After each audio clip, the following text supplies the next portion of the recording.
Madam Mayor, it is 6:07 and we are live. Thank you very much, Madam Clerk. Good evening. Good evening, everyone. Thank you. Good evening, everyone, and welcome to the June 8th, 2026 meeting, special City Commission meeting of the City of Lake Worth Beach Commission. May I have the roll call, please? Mayor Betty Resch, Here. Vice Mayor Mimi May, I'm present. Commissioner Sarah Maliga, Present. Commissioner Christopher McVoy, Here.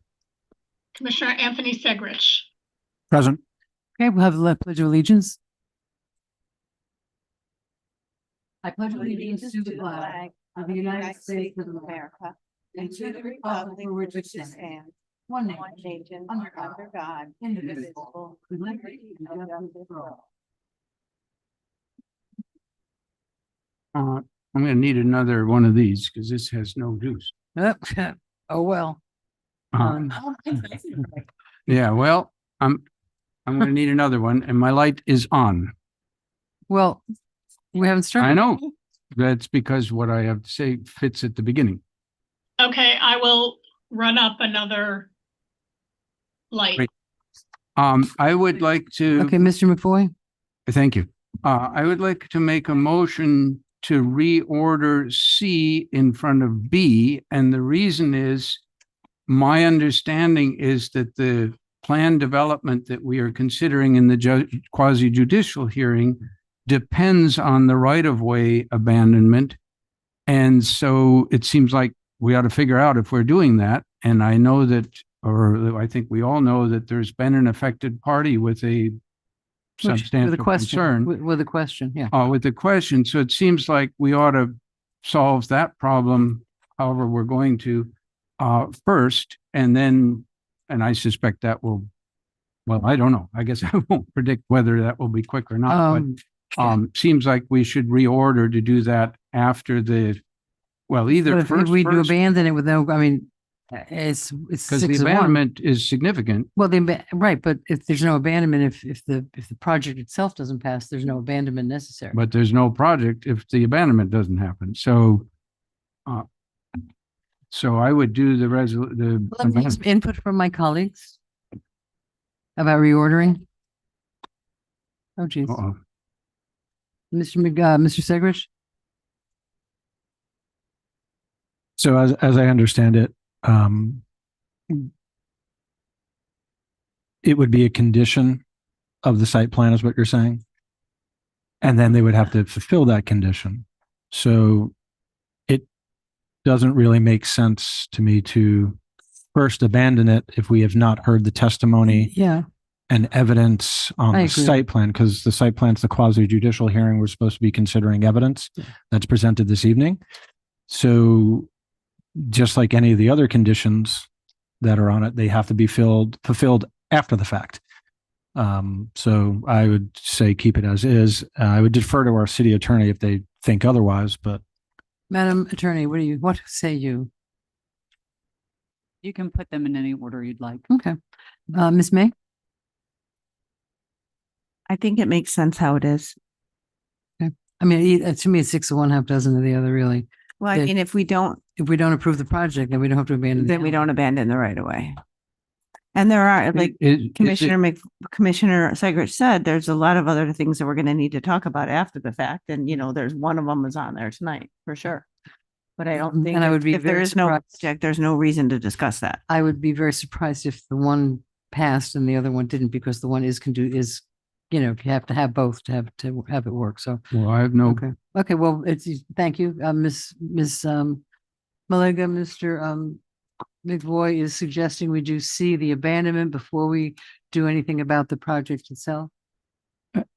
And maybe I could get a point of legal. Can I answer? Yeah. I'm sure that staff knows how they set this up and legal has reviewed this. So to me, I agree that if there's no project, we don't have to discuss an abandonment. Is that correct, Madam Attorney? Okay, then I don't see any reason to do so. Could I get just a clarification from either legal or planning, one or the other? Is the abandonment of the right of way a necessary, is that an integral part of the plan development? Because as far as I could tell, looking at it, it is. So if we were not to do that, then we shouldn't be having the quasi judicial hearing. Is my understanding incorrect? The plan development and the way that it's been designed and proposed does require the alley to be abandoned. If you were to choose not to abandon the alley, the project could be redesigned to not include that abandoned area and the parking garage would be somewhat smaller. Okay, thank you. But then the So we'll- process would have to come back and start over. We'd have to have another quasi judicial hearing. And Okay, I'm let's seeing have- a nod from staff. Let's have a vote on whether we're going to rearrange it. All in favor of rearranging it, say aye. Aye, All opposed? Nay. Nay. Thank you. the nays have it. Thanks. Usually you're the nay, we're the nay. Okay, so we have our first up, and thank you, Madam Attorney, for doing this. It's a bit of a schooling on quasi judicial, which is always helpful. So take it away. Sure, thank you. There is a brief presentation if we can Yep. put it up on the screen.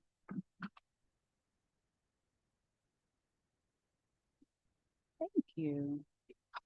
Bless you.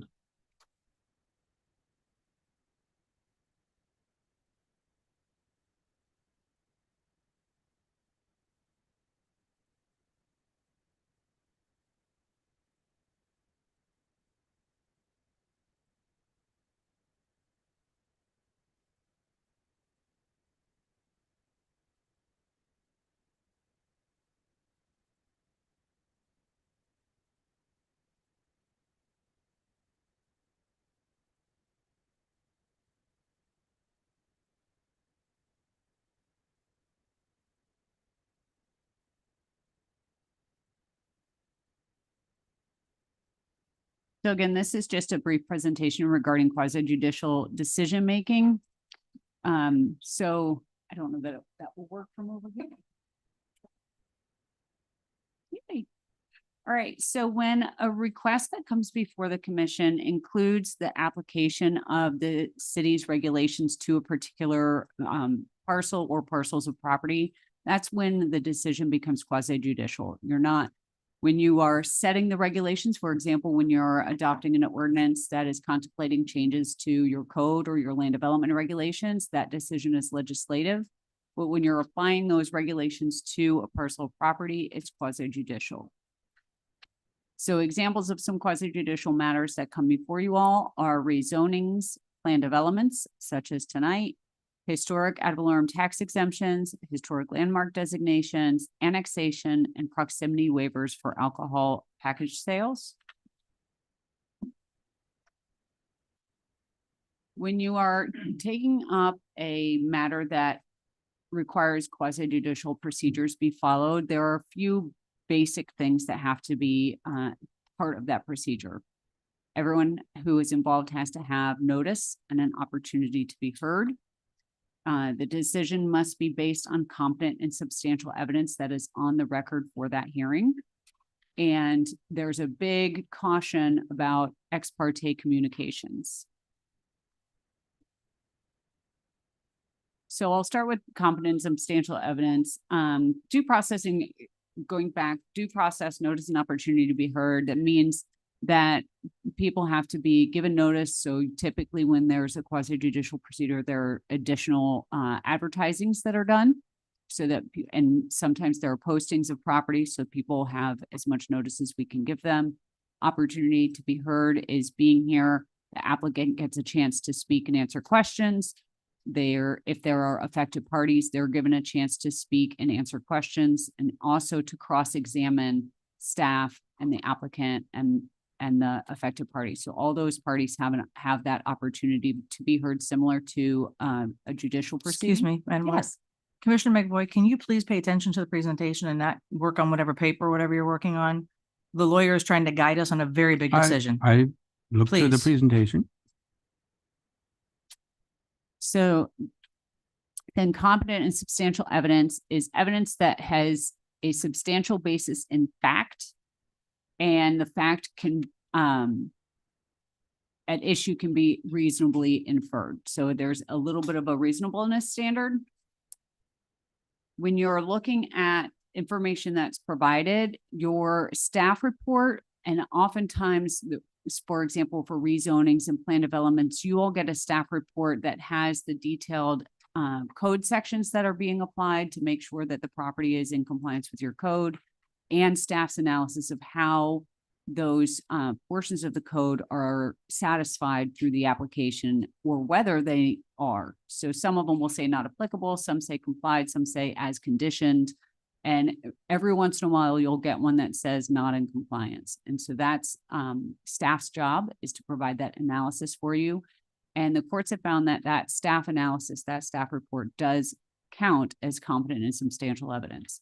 So if you agree with the analysis that your staff has provided you, then having that as the record, as part of the record of your hearing, is sufficient. You also, of course, hear testimony from your staff who's made that analysis. You'll hear testimony from applicants and sometimes from affected parties. And then you always have public comment as well. Public comment is not taken as strong evidence as the applicant or staff or an affected party. And since you always have a staff report that has competent substantial evidence in it, if that staff report shows that the burden has been met, that competent substantial evidence exists to have the decision say yes, for you all to vote no, or any quasi-judicial body to vote no on such an application, you have to make sure that your decision to say no is based on a legitimate public purpose and is not arbitrary, discriminatory, or unreasonable. So that's kind of the standard for if you are going against what the evidence that has been presented seems to indicate or says outright, then you have to make sure that you're leaning in on facts that are in the record and giving demonstration of how they support your decision, and making sure that your decision is supported by not just the facts, but also is not arbitrary or unreasonable. So again, Do you have, Ms. May has a quick I question. just have a quick question on that. When we are given the facts and we approve or disapprove based on those facts, Yes. Is there any room for conditions, or are those coming to us and have already been met, Good question. So or have already been suggested? in a lot of cases, when you all receive an application, particularly I'll stay focused kind of in that there are oftentimes you always have kind of three choices: approve with conditions, or deny. Okay. And most of your approvals are approved with conditions. As you'll see in the ordinance that's presented tonight, there are 2 or 3 pages of conditions that would go along with that. So that's part of what often comes to you all, is that the approval is already conditioned on things that have to happen. You can always suggest additional conditions, a modification to conditions, or to delete some conditions, so long as you've conferred with your staff and with the applicant to make sure that everybody agrees that it doesn't take the project outside of that compliance portion, right? Because that's kind of the tricky thing, is if you're changing the conditions, a lot of them are there to help the project come into compliance where they maybe missed something, and staff says, no, you need to add this to make sure that you're in compliance with the code. You can't meet the compliance if you don't do that. So Mhm. they add it as a condition. Well, So we've, if you wanted to excuse me, remove just like, that, for it would an be- example Sure. of an apartment building came before us and it had 1 elevator, and we said, no, you got to have 2 elevators. That's an example of that. That is an Okay. example of that. Yes. So we can add conditions. Yes. And sometimes you can delete conditions, and Mhm. sometimes you can modify the language of how the condition is written. Okay. For example, the timing of it, whether you have something that's coming back before you and it has to be satisfied at building permit, or before you get your business license, or at site plan, or, there are different triggers of when things could have to be finished. Mhm. Okay. Thank you. Mr. Segrich? Thank you, Mayor. Could you give us a couple examples of a legitimate public purpose? Public purpose. Probably not off the top of my head. So, it depends on what the type of application is before you. So a legitimate public purpose would be in harmony and keeping with the neighborhood. Sometimes there are aesthetic conditions that can be taken into consideration that are that in that context serve a public purpose. Sometimes it's could be, I'm having a hard time. Can you think of anything? Fulfilling a public need, you know. Yeah. In William Waters again, in the comprehensive plan, we have a whole bunch of different elements. And many of the applications reference components in the comprehensive plan, such as we have a preference for a mixed use project versus a straight single use project. Because when the comp plan was amended in 2013 and again in 2018, our goal was that our mixed use districts would be predominantly residential, as an example. And we're not quite there. Others are including providing for affordable workforce housing in furtherance of a project getting special dispensation. TDR's transfer development rights was a special consideration. And it goes on and on.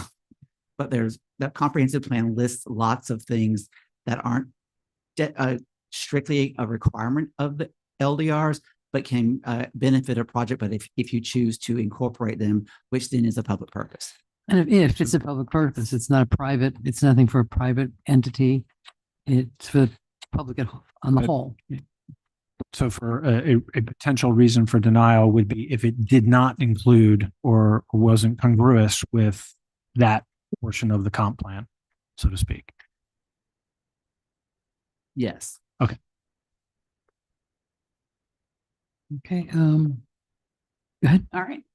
So Florida statutes sets out some language regarding ex parte communications when it comes to quasi judicial decision making. And the ex parte communications include discussions, written communications, investigations, and site visits of local public officials that are on the merits of the matter on which action is to be taken and on that comes before a board on which that member sits. So it includes conversations with staff, applicants, residents, people who are for, against. It doesn't really matter the position that the person is taking, so long as they've had those communications and received information outside of the public hearing process that will inform their decision. Because the goal of the quasi judicial process is that you receive the application and the staff report and the testimony kind of all at the same time. It's all part of that one hearing. And that's the encapsulated information that you are basing your decision off of. And so it hasn't been informed by visiting the site and taking a look around or doing some additional research on your own to see what might come into play, or having conversations with everybody in the community. It's really supposed to be very focused. And so for that reason, the legislature and the courts have all said that ex parte communications are considered prejudicial to a proceeding. The legislature did give an out, and the city of Lake Worth Beach has taken advantage of that and adopted section 23.2-16 into the land development regulations that gives you a process that you can follow to remove the prejudice from having ex parte communications. And the way to do that is to make disclosures. So anytime there's a quasi judicial matter that comes before you all, you will notice that as part of the script, we ask these questions that if any commissioners have or reasonably believe to have a demonstrated bias or prejudice against, for or against a party of the hearing, a direct or indirect monetary interest in the outcome of the hearing, including campaign contributions, a prejudgment of the issues prior to hearing the facts on the record, or any other ex parte communications, site visits, investigations, including conversations with staff. So that's your opportunity to put those all on the record. Typically, when you're talking about conversations that you have, or, whether verbal or written, then you are supposed to identify who you spoke with, what the kind of nature of the conversation was, and whether or not it will impact your ability to remain neutral on this item. written conversations are supposed to be provided to the clerk. They are required to be part of the minutes of the meeting. And I think, you know, that's already kind of part of the thing as comments come in with that you all read that come into the whole commission online, that they are part of the minutes of the meeting already. So if you answer yes to any of these questions, it is just an acknowledgement and a knowledge factor. And you are given the opportunity to let the public, the applicant, any affected parties know if you can still remain unbiased and an impartial hearing officer, because that's, again, the whole point of the quasi judicial proceedings is that you are an impartial hearing officer basing your decision solely on the facts of the record that are presented at that hearing, not a prejudgment of the interest, not a bias for or against a person or an application, or, you know, it's solely based on applying the facts of the requirements of your code to the application in front of you. Thank you. That's it. Okay, I have two public comments. Ms. Colmeyer and then Ms. Fisher.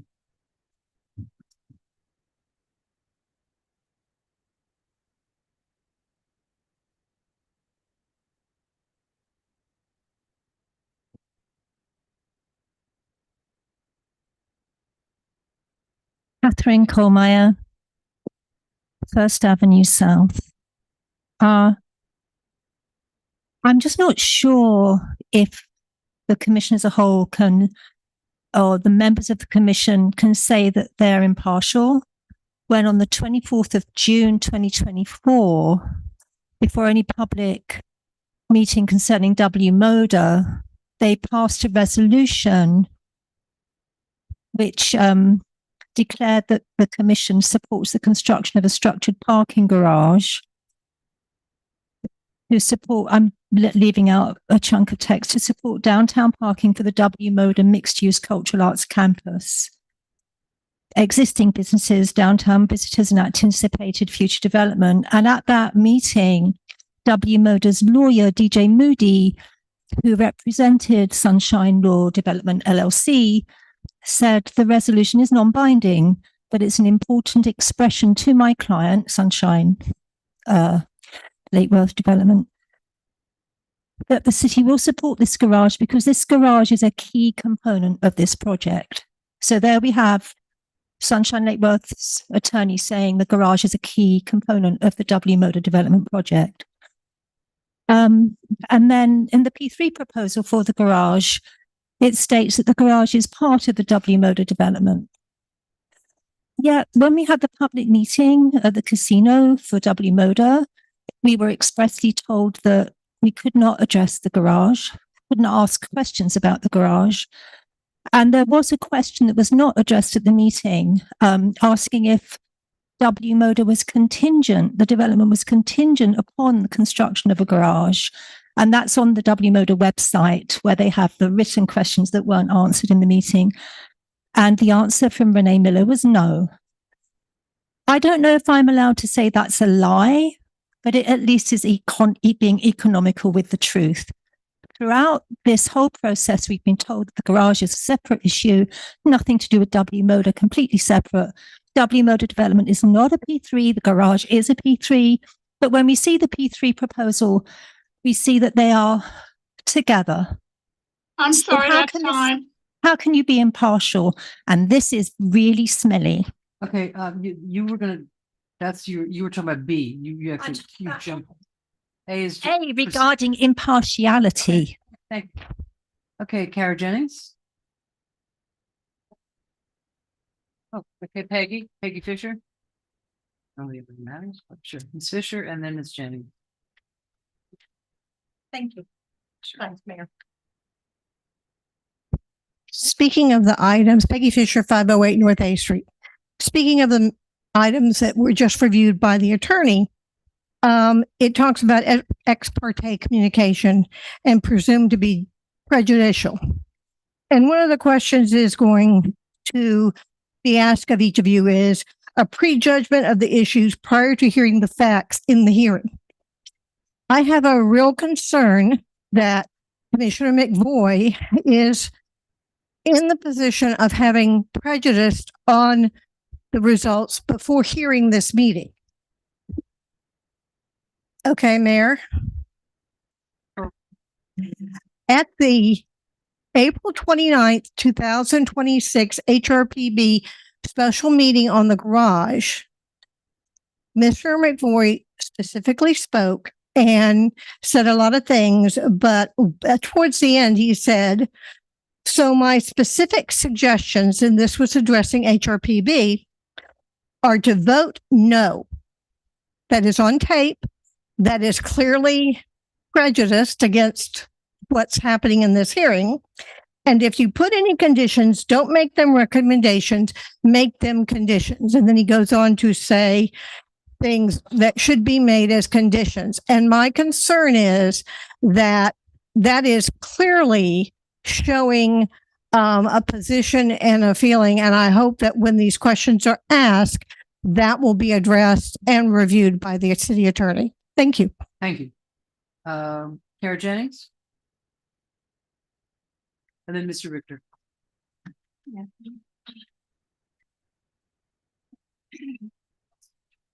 Good evening, Kara Jennings, North C Street. I don't know why people pick on Commissioner McFoy. Everyone here has had multiple layers of engagement on this project. It's been before you for more than 2 years, right? So the idea that anyone could not have any prejudice coming into this, I think is just impossible. And I'm sure you all will have a lot to disclose because you've all been to the site, right? Mimi May called the police when people were trying to plant a garden at the site. I don't know if you've all looked at your campaign reports to ensure that none of the people who gave you money are part of this project. I'm really interested to hear your disclosures tonight because that is such a critical part of these projects. So as the public, we can feel assured that you're truly in it for the good of the residents and not for your own personal gain. So yeah, I look forward to very thorough disclosures tonight. Thank you. Thank you. Greg Richter?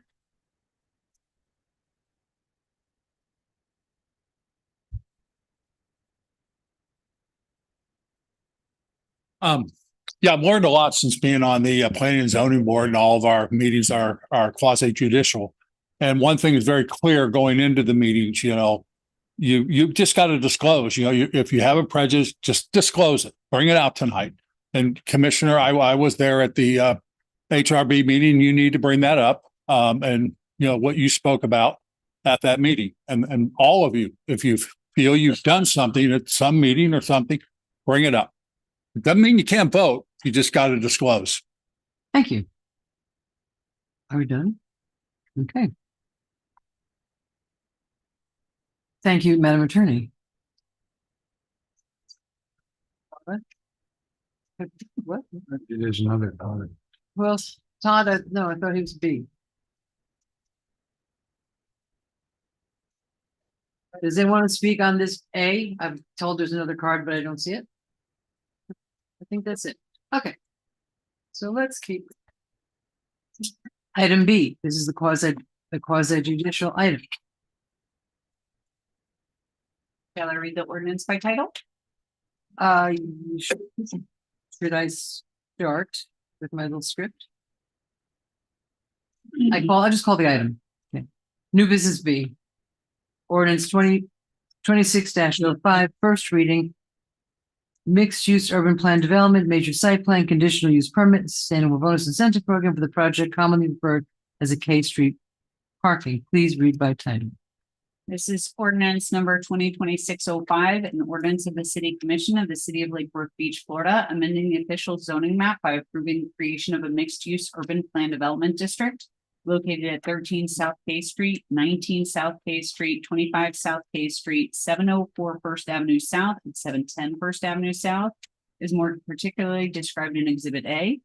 Located within the downtown zoning district with a future land use designation of downtown mixed use, subject to specific development standards set forth in Exhibit B and conditions of approval set forth in Exhibit C, approving a major site plan, approving a development of significant impact, approving a conditional use permit, approving height incentives through the city's sustainable bonus incentive program, including a right-of-way abandonment and providing for severability, conflicts, and effective date. Thank you. This is the first read, this is the first, now I'm going to do what you just did.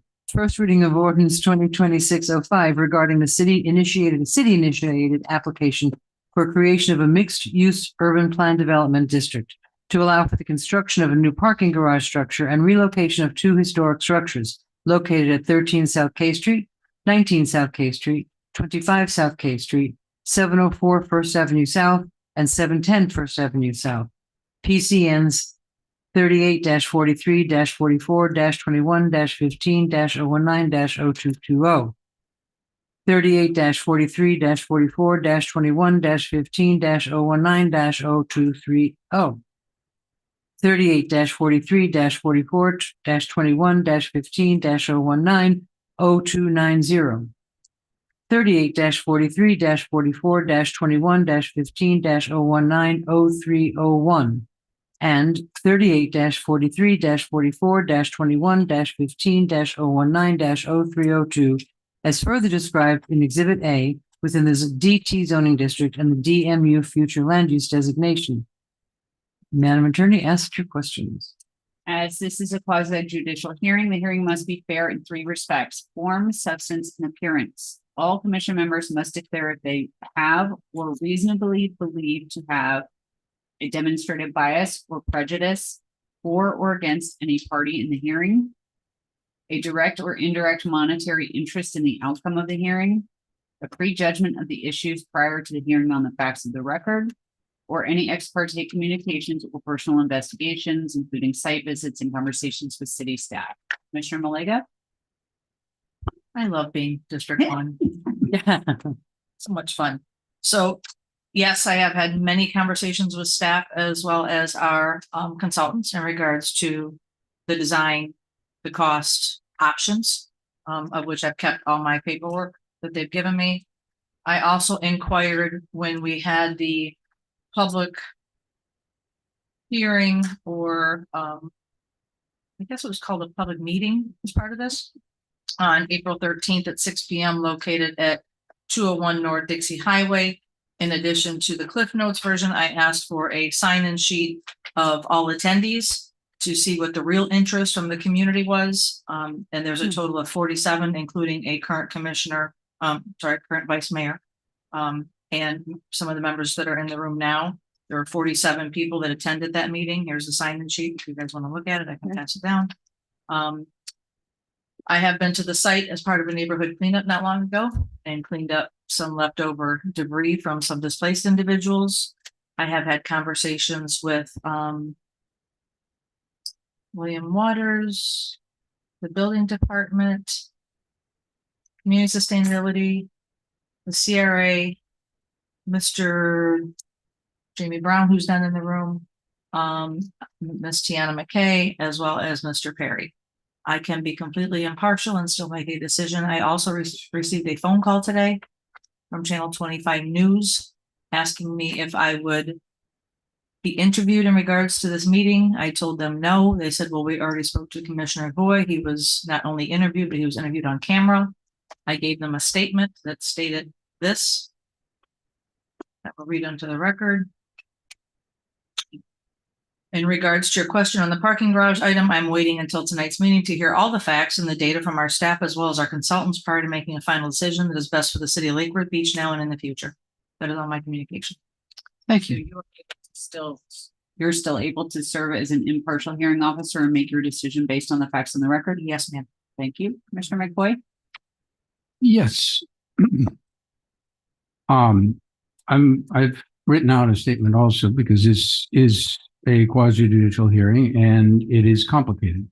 I'm going to address both of your questions, the ex parte and the ability to serve as impartial hearing officer, impartial and unbiased hearing officer, as two separate pieces.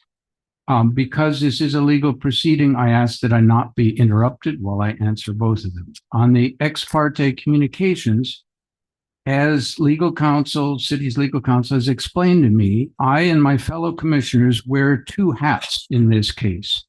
For the quasi-judicial hearing, we've been encouraged to set aside our applicant hat because we are also, I'm told, the applicant as well as the impartial hearing officers know. And we've been encouraged to only think of our judge hats at this point. I myself am not quite sure how to do this. As the applicant, concerned residents have contacted me with numerous inquiries over the last several years, including about the costs of this garage, whether or not it is or is not part of WMODA, because they've heard contradictory statements from staff, about whether the value of several land plots given for free to WMODA is part of the garage cost ledger or not, about the true net number of parking spaces that will be gained in light of the actual WMODA demand that will be subjected onto the city, whether the 4 affected historical buildings will in fact be preserved, about whether the board building the garage will force on-street paid parking, about whether the alternatives to a garage have been thoroughly explored, and about whether downtown businesses have been objectively surveyed for their support of paid on-street parking. In short, in my applicant hat, which I've had on for 2 years, I've received many questions from residents, and many of them are still unanswered. I've communicated repeatedly with staff. I will try to make a list of who all, certainly with the planning department, with Mr. Waters. I don't believe with anybody else there, but I could be forgetting somebody. Certainly with acting manager Jamie Brown, with Mr. Perry. Remember with Miss Tiana. I can't remember if we talked about this project with that. So there may be more staff, but there's been a good deal of communication, attempting as applicant to obtain answers to questions that residents have brought to me. When I disclose, which I'm doing now, speaking at the April 29 HRPB meeting, I am in the good company of many of my colleagues who have spoken at CRAs or P&Z or HRPB meetings. I believe we've all at different times spoken. We certainly, a number of us spoke at the initial CRA meeting.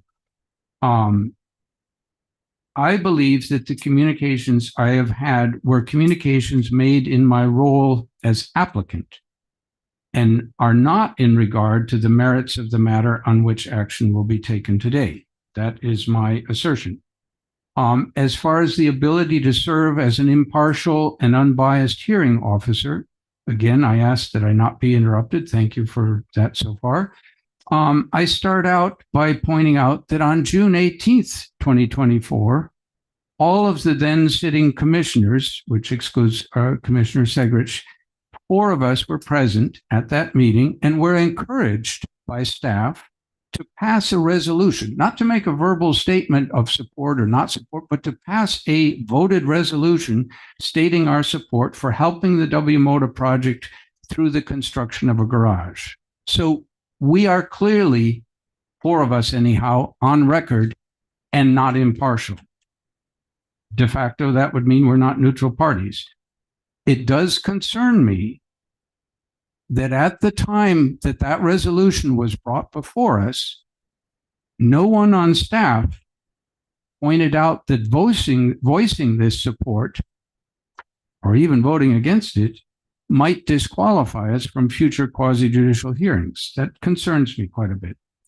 For myself, despite my support as applicant of my constituents' inquiries, I assert that I am able to evaluate independently based on the competent and substantial evidence that will be discussed here as an impartial and unbiased hearing officer.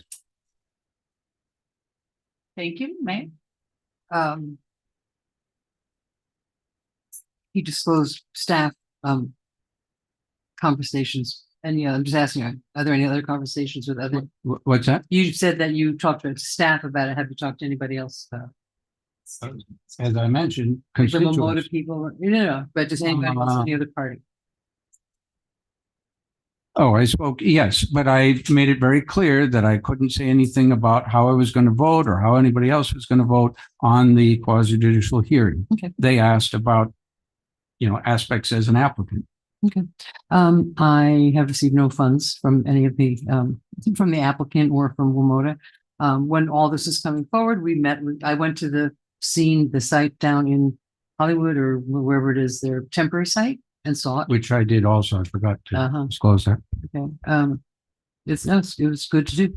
I live in the neighborhood, so yes, I see the site every day. I have gotten from constituents statements against it, questions about it, and statements supporting it. I've spoken to staff, not terribly a lot. I've read as things come to us, I'll have a question, a specific question, but I've spoken, I guess, with Mr. Waters and probably, the city manager we had a few city managers ago. Harmon, thank you. I know, it feels like. And Mr. Brown and Mr. Perry and but just general questions and we did have a Zoom meeting with you guys, the who are you? What's I forget? Chen Moore. We're so many consultants about the parking, about how it's going to look, and just in general. That's it. And can you still? Oh, I'm sorry. Yes, of course. Impartial. Yes, I can. Yeah, I can be impartial. I mean, I understand that what the decision that we make tonight as a judge in a trial is the decision based on what is presented to us tonight. Thank you. Vice Mayor. Thank you. I have had discussions with staff, including the city manager, the finance director, the city attorney, and community sustainability, mostly about procedural things especially regarding this meeting, just procedural. How are we going to do this? What's the order? I did attend the meeting at Compass. I've attended, if there was a meeting about the garage, I've been there. I did get an email from WPTV PBF 25 today. I did not respond. They asked, they wanted to know how I was going to vote, and I thought that was very inappropriate and didn't respond. The city is the applicant, and the city has not donated to any campaign of mine. And I have been to the site to do cleanups. I've been to the site to park, and I have not called the police from any parking site of the proposed parking lot, so I don't know where that came from. I did attend the meeting at Compass, as I said, and I think I did attend the Zoom meeting with Chen Moore. I have talked to Chen Moore. I've talked to Brent and Lance, just clarifying questions, trying to understand the procedure and the process, as well as the project itself. I have read emails from constituents for and against. I honestly haven't spoken a lot casually with residents about this, so I don't think I have any of that to report. And I can definitely be non-biased, and I understand that we're voting on four specific things this evening as presented by staff. And I don't disagree that there are still a lot of questions regarding this project, which will be addressed. Absolutely, 100%. I hear that. But when it comes to tonight's proceedings, those 4 items, I believe that I have no problem being unbiased. Thank you. I forgot I was called also today to be interviewed by the television station, and I did not. You, Commissioner Segrich.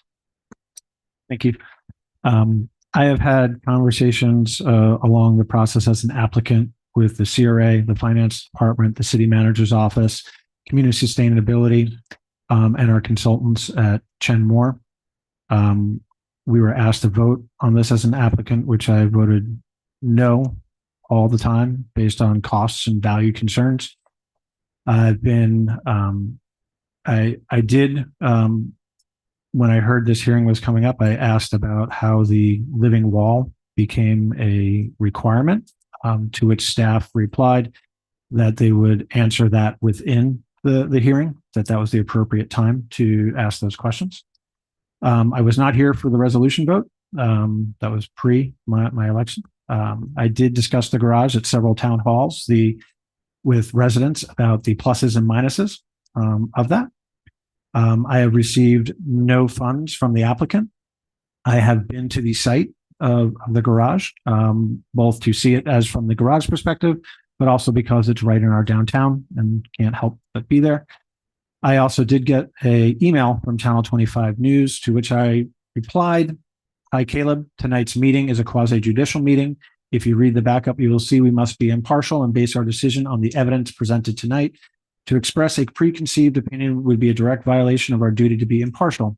The decision about the garage was made a good while ago. This is an entitlement site plan approval. This is entirely based on whether or not the plans meet code and adhere to the comprehensive plan according to the evidence presented tonight."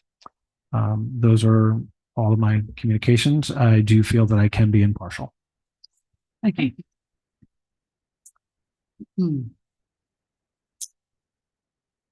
It is my understanding that in addition to the applicant, we have one affected party who wishes to be heard. All those giving testimony, please raise your hand and be sworn in by the clerk. And I believe that's Ms. Farrader. Okay, please raise your right hand. Do you swear to tell the truth? Yes, Thank you. And you would like to speak? yes, please.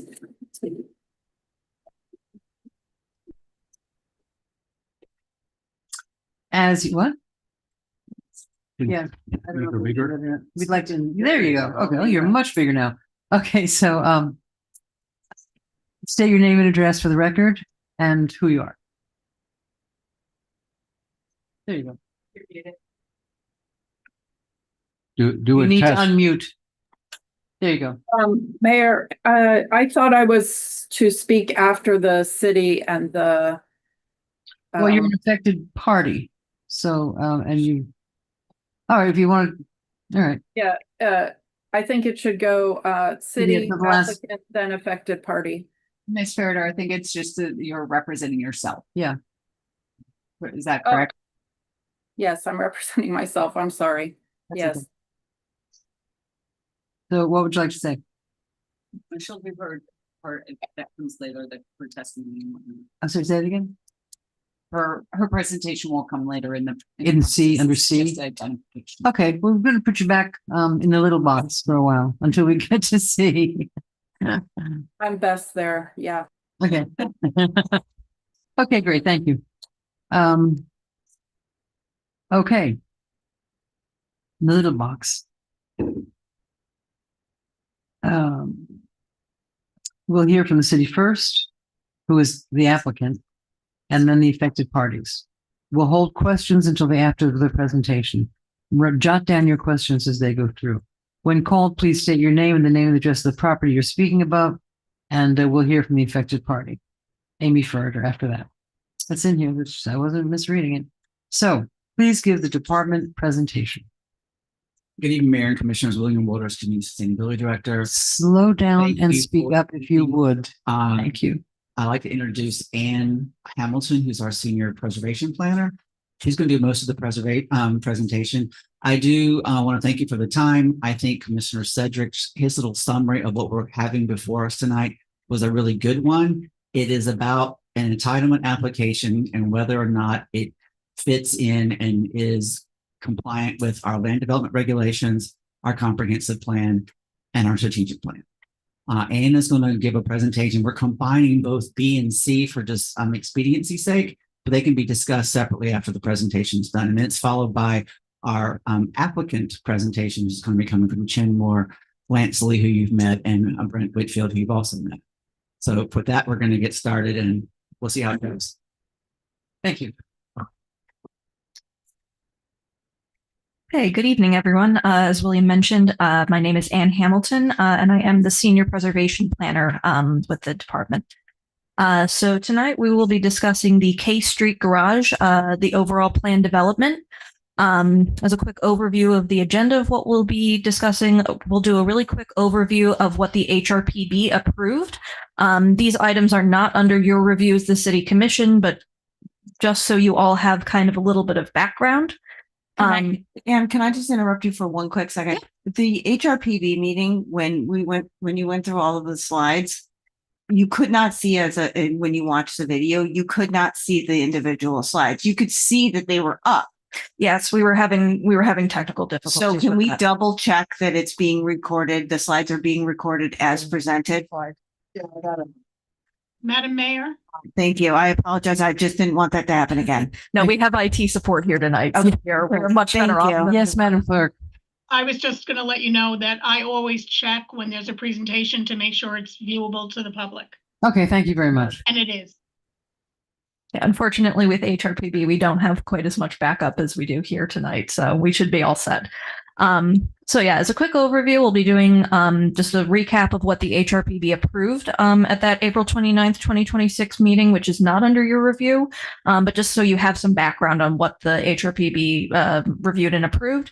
We'll go over the overall plan development, which is ordinance 2026-05. That's item B. And then we'll move into the right-of-way abandonment, which is resolution 2026-20. That is item C. So to begin with, at the April 29th, 2026 hearing, the HRPB did approve 2 certificates of appropriateness, one for relocation of 17 South M Street, which up until recently housed the city's leisure services department, and new construction of a garage structure.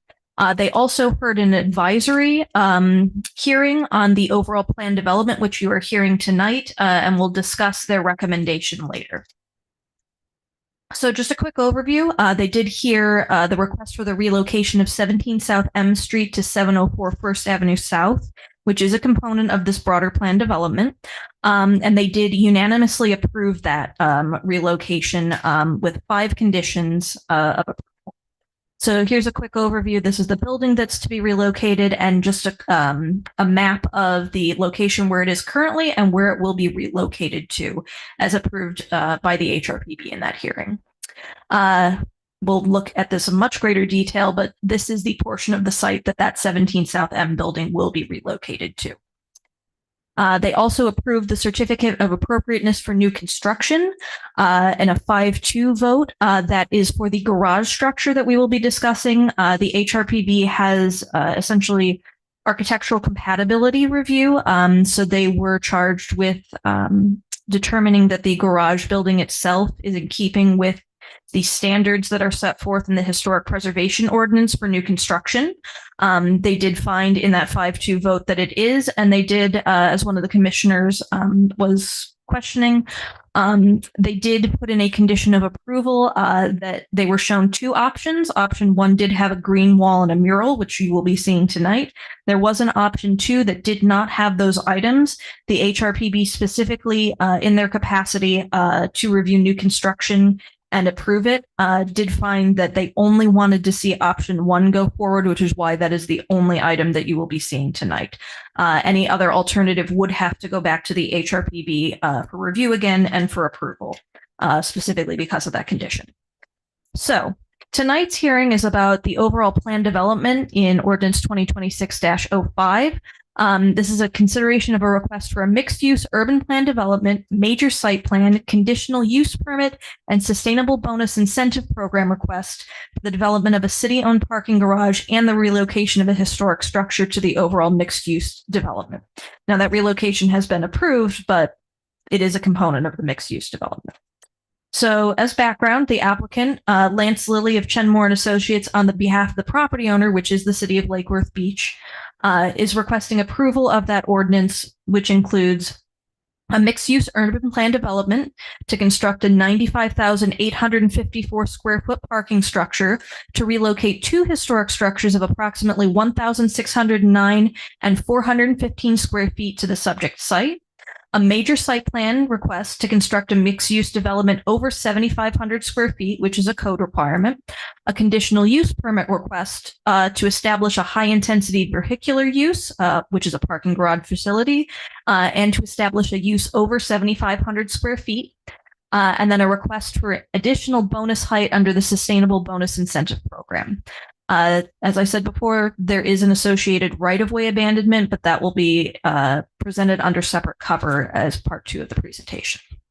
So as a location map, the subject garage and overall plan development would be constructed at First Avenue South and South K Street. This is in the downtown zoning district and has a future land use designation of downtown mixed use. And here's an overall aerial of the site. It is composed of 5 different parcels, 2 of which are currently a surface parking lot and 3 of which are currently vacant. So here's a quick overview of the demolition plan. As you can see right now, there is a surface parking lot.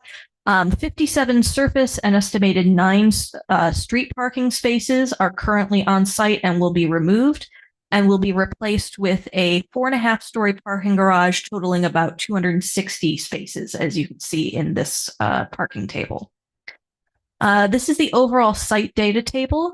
For your review, there are 2 particular options as far as square footage to address that. We are providing flexibility for the city as far as that relocated structure at 17 South M. That has to do with the future use, which has not been approved by the City Commission. And if it does require additional square footage to be added on as a connector between the 2 buildings, we wanted to give the flexibility within the overall plan development approval so that either version can go forward. Either version meets code, just to let you know why you will be seeing 2 different versions of a site plan. So here's the general floor plan of the ground floor. You can see the relocated buildings. This is the option where they do not have a connector. They're only connected by a ramp. You can see that there's general facilities within the parking garage for maintenance. It does have an elevator bank and also stairwells. The second floor plan, third floor plan, fourth floor plan, and the 4.5 floor plan. It's not really an additional story. It's just really an elevator overrun, but it is an additional area.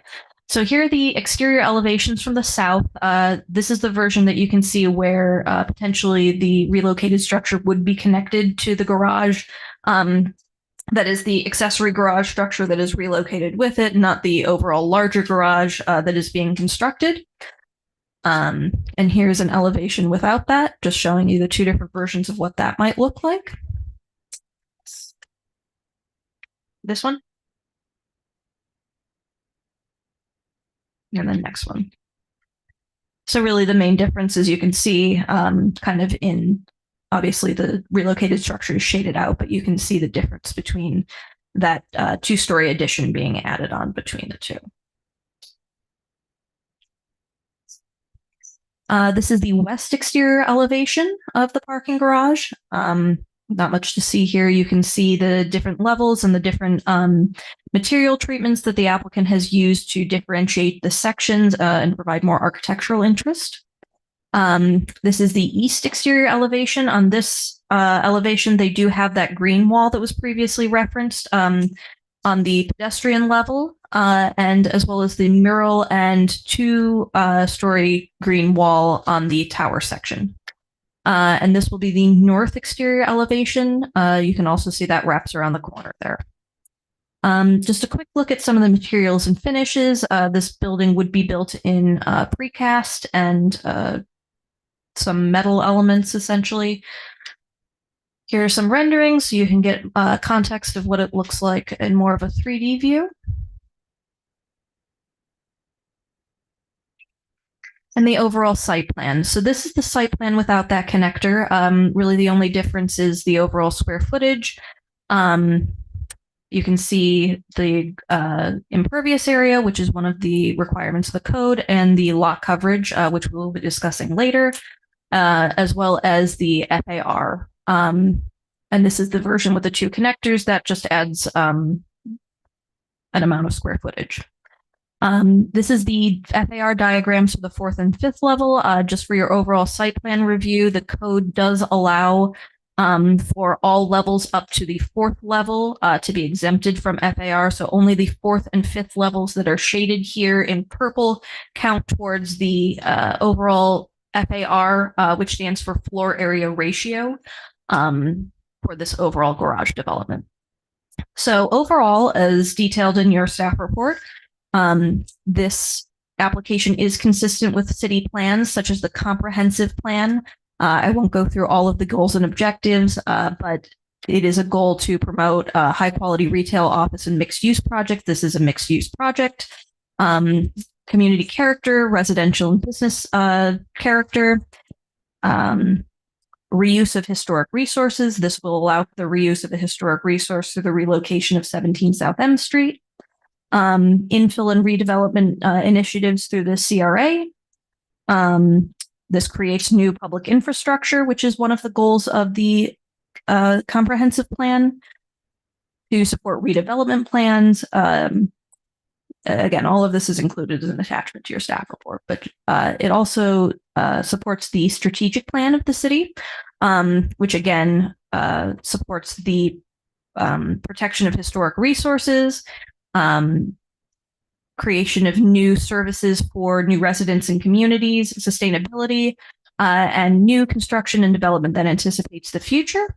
Eliminates blight conditions within the CRA redevelopment area. This is under the CRA redevelopment plan. Again, maintaining the city's historic character, and the arts and culture master plan, which under bullet point 2 does actually request a public-private partnership, which leverages a city-built parking garage to encourage private sector development within downtown.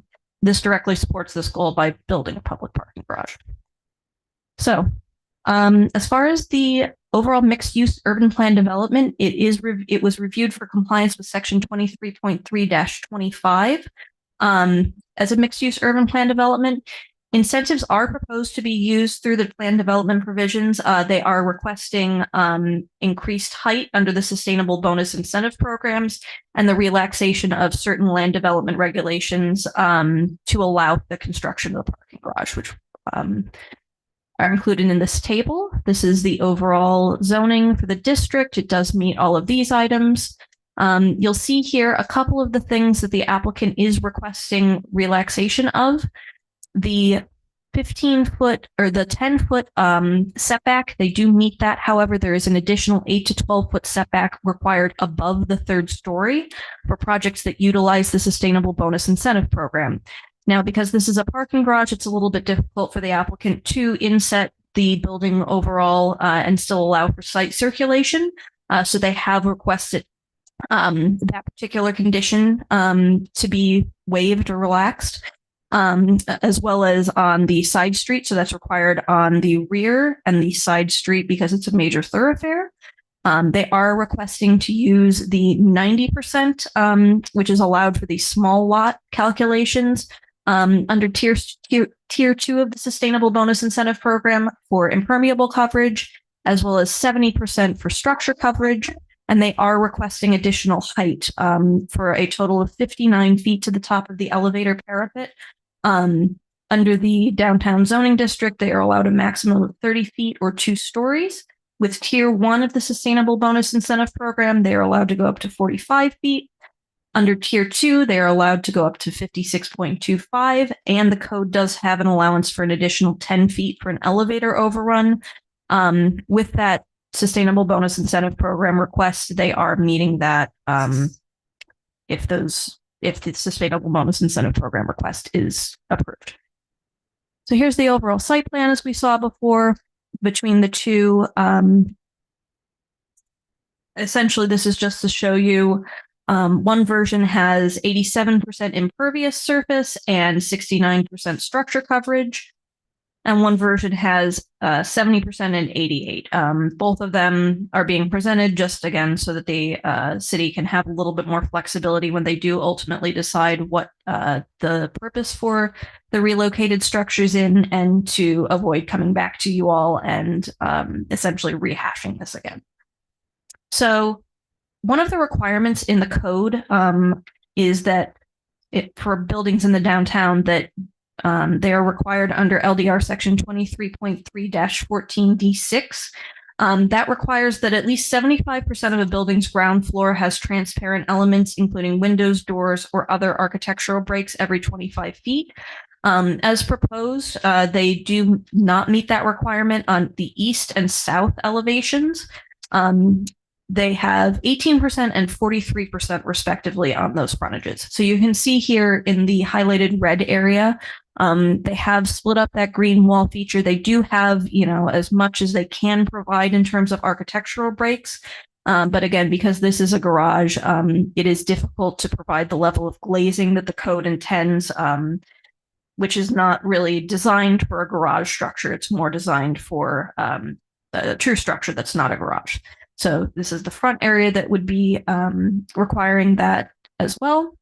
And then the other item is the 8 to 12 foot additional setback. As you can see, the dashed line, there's the 30 feet. Above that, they would be required to set in the additional height an additional 8 to 12 feet as a setback, in addition to the setback that they're already required under the code. Like I said, that makes it very difficult to design a parking garage that allows cars to move around in. And therefore, it's not really realistic for them to comply with that condition under the code. They do need to mark that additional setback on their plans, and there is a condition to address that in staff's recommended conditions. One final item is that they do request a waiver from the street tree requirement, as they are not able to provide the number and spacing of street trees along South K Street that would otherwise be required. Again, that's just due to the available site, and they've put as many trees as possible. We do have some trees there, but it does not meet the overall code requirement. So just like I said, the Sustainable Bonus Incentive Program they are requesting an additional height of 59 feet. The fee required would be $505,980. 50% of that is required to be paid to the city, which would be $292,990. The commission could waive that as if desired, as the applicant is the city itself. And then another 50% would be provided in qualified improvements. One interesting feature of this is actually the entire project itself is a qualified improvement. So the estimated value of 9.7 million does apply to the entire project because the code allows a public parking garage structure and relocation of a historic structure to qualify for the Sustainable Bonus Incentive Program. So you can just see on this diagram where kind of the tier 1 incentive starts, the tier 2 incentive starts, and then that additional 10-foot overrun. That is capped by the city's overall charter at 65 feet, but they are at 59 feet, well below that. So for staff's analysis, this is consistent with the comprehensive plan, CRA redevelopment plan, arts and culture master plan, major thoroughfare design guidelines, and land development regulations as conditioned, and with the applicant's request for relaxation of certain standards. The HRPB did recommend approval 5-2 at the April 29th, 2026 meeting. They did, as a condition of approval, this was on the new construction for the garage, but they also included this for the overall plan development recommendation, that only the green wall and mural version was to be approved, and that any substantial changes would need to be reheard by the board if necessary. So these are the conditions. These were provided in your packet. Just the one that has been struck out, the applicant has actually marked that on their plans, so they don't need to meet that anymore. And the yellow highlight is what the HRPB did add in their recommendation. Run through these quickly. Historic preservation, landscape, water, sewer, utilities did weigh in, public works, and electric utilities. One particular item is that there is a primary pole located at the location of the entrance to the parking garage. They will need to do a minor site plan approval in order to ensure that that does not conflict. So here are your potential motions. If everyone is okay, we can move on to the right-of-way abandonment portion, just so you get it presented all at once, and then you can discuss and make a motion, or if you prefer separating them. What do you got? I think we should probably take the first one first and deal with that first. Yeah. Okay, so let's have a motion. Hold on, there is a presentation from the applicant. So let's hear it. Go ahead.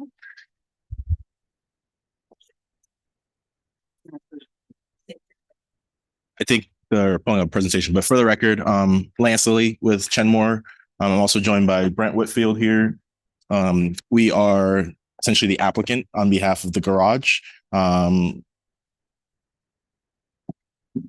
we go.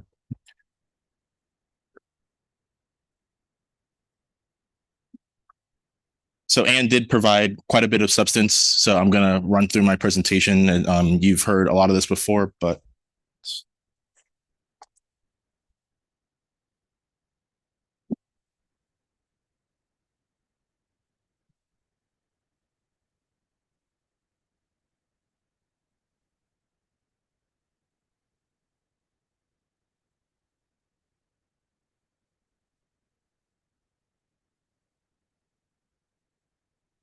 good. So the meeting agenda, as I mentioned, you heard a lot of this before, but I'll run through it. We're going to start off with the introduction, the background, the entitlements of how we got here, which include the mixed-use plan development as well as the right-of-way abandonment, and then any discussions and questions that we may have. So the genesis of this actually starts with the comprehensive plan. There's two particular portions of the comprehensive plan and two different elements of the comprehensive plan that discuss one, which is proactive development strategies for to facilitate adequate parking in the DMU, which this is located in. And then also in the transportation element, there is a portion that talks about the public parking being continued to provide and serve downtown mixed use areas, major attractions such as the city of Lake Worth, but then Lake Worth Beach, I should say, and then also a parking plan for short-term and long-term parking strategies. And speaking of those parking strategies, through the process in 2018, WGI did put together a parking analysis, a parking study. That parking study was then updated in 2024. And one of the recommendations from that parking study was for a 268 space parking garage on South K Street. Also, there is another element of the city, which it's on the city's website as well as the CRA. It's the Arts and Cultures Master Plan. The Arts and Cultures Master Plan, which was mentioned by Anne, actually mentions the exploration of a public-private partnership to leverage a city-built parking garage.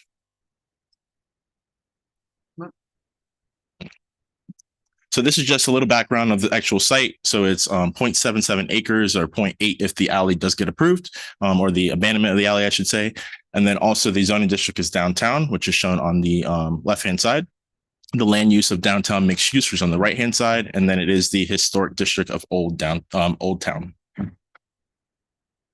This is just a reference just to show where the subject site is located. There are 5 parcels, which one of the requests that we're requesting today is to unite those 5 parcels to be one.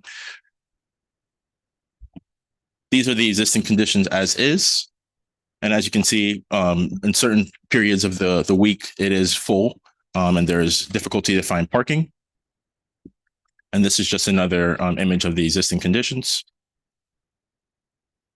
And then also this is the vacant lot that's to the south, which would essentially be also part of this project. And then I did want to show also the leisure services building, since those are going to be relocated or are requested to be relocated on the southeast corner of the property. So I wanted to show that it is a building or a house as well as the garage that is to the rear of it. So as far as entitlements, we did have the neighborhood meeting on April 13th. And then follow that, we had the Historic Resource Preservation Board, which was on April the 29th. We're here today with the City Commission to seek approval for the mixed use plan development, as well as the alley abandonment or the right-of-way abandonment. If that is approved today, then we will come back before you guys for a second reading for the ordinance. This is just a graphic just indicating our presence at the neighborhood meeting. As Commissioner Malega mentioned, there were about 47 people, give or take, that signed in. Brent and I were there. We allowed people to speak and give us their input. We took notes, and I believe that we gave that to the city as well to share if necessary. Then following that, we had the Historic Resource Preservation meeting, which was conducted on April the 29th. The Historic Resource Preservation Board approved the certificates of appropriateness, one of which was for the relocation of the 2 structures. And then the other one was for the new construction of the garage, which option 1, which was mentioned earlier, was the only option that they believed should move forward. With that, also, they recommended the approval of the subject ordinance that you have today, as well as the right-of-way abandonment. So first, I'll talk about the urban mixed-use plan development. The urban mixed-use plan development is distributed into 4 different areas. One of them is the unity title, which I'll touch on here shortly. The conditional use, the sustainable bonus incentives, as well as the major site plan. So here, just mentioned, as I mentioned, the 5 parcels that are there. This is the before. This is the after. So it would just make those 5 parcels, instead of them being separate, into one particular property. And then the conditional use, which it does have in the code that there is a permitted area for only 7,500 square feet. This obviously exceeds that. So the parking garage would be considered a parking facility that is above that number. Then also we are requesting a sustainable bonus incentive. And this was discussed because of the height that we are requesting. 30 feet is the cap by right. This development is far exceeding that. So we are tier 2 sustainable bonus, which also includes the incorporation or the on-site improvements should include the incorporation of a historic building, which this development does, as well as the actual parking garage as a whole. And then just for everyone's context, this is the floor plan, the actual first floor plan. As you'll notice that there is an entrance and exit off of First Avenue South. There's also an exit on the alleyway in the north. And then also there are different pedestrian accesses on the First Avenue South, as well as South K Street for different accesses for the different parties that would be using the garage. And then this is just the roof plan just to see how it looked from a roof view. And then, as mentioned, there were two different options, I should say. These options are more so just based on the relocated buildings for the future. If the city decides that they wanted to do a connector or if they wanted them to remain separate. But these are two things that are technically not really associated for today's meeting, but that is something for the future that the city will need to contemplate. So the first portion of it is just to show the connection between the leisure services building, if there are the previous leisure services building, if there were something to be done in the future, to how that connection would look. And the second one is just to show as it is today, relocated to the subject property, and then also having some type of ADA access between the two buildings. This is the site data table, which you have heard in the previous presentation, but this essentially just shows that there is a difference between the impervious, meaning the concrete or constructed area that's not impermeable or permeable area, and then also the number of parking that is there. And then this just shows that it would be less because, of course, that connector building wouldn't be a part of it. So as mentioned before, option 1 was the only option that the HRPB approved. So we're not going to show you option 2, but we did want to touch on one of the concerns that was discussed before, which was actually the adjacent property, which is the townhomes that are there. The discussion before was they had concerns as far as light blaring into their building or whatnot. We did partner with our architect, and he did mention that there is approximately like a 42-inch wall or so that should block majority of the headlights. So that shouldn't be any type of issue related to the adjacent properties. And then the green wall, which was discussed, HRPB wanted the green wall as well as the mural. So that's what you're seeing on this presentation in the slide here on the east elevation. The north elevation shows the same thing. It shows a different angle of the mural as well as the green wall. But then also on the south elevation, as I mentioned, you'll see the two options, one of them being the connected building and then one of them being the separate buildings if the city so chooses.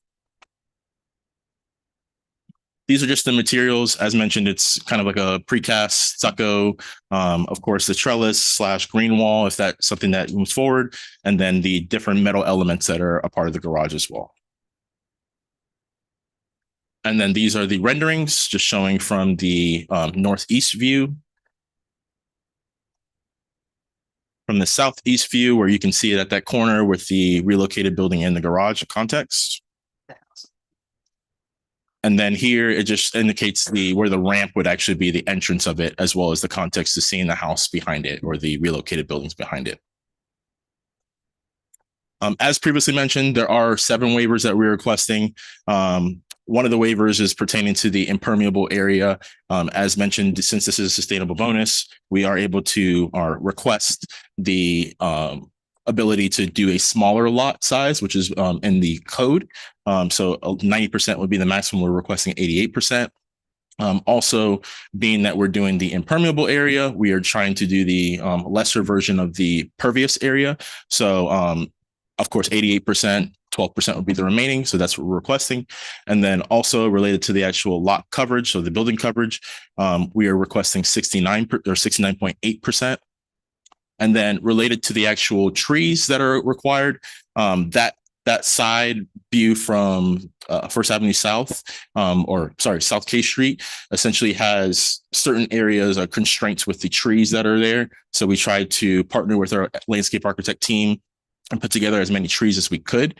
The other thing as well is that facade itself also has the green wall and things like that. So it will provide some additional vegetation. It may not be what the code requires, but we are asking for those additional leniencies.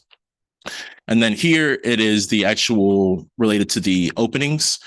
So as you know, it's a parking garage, so it's very difficult to have a lot of openings, but we did try to provide some type of visual interest to make it, provide some of those different looks since those openings are not able to be accommodated. And then the last two things are related to the setbacks.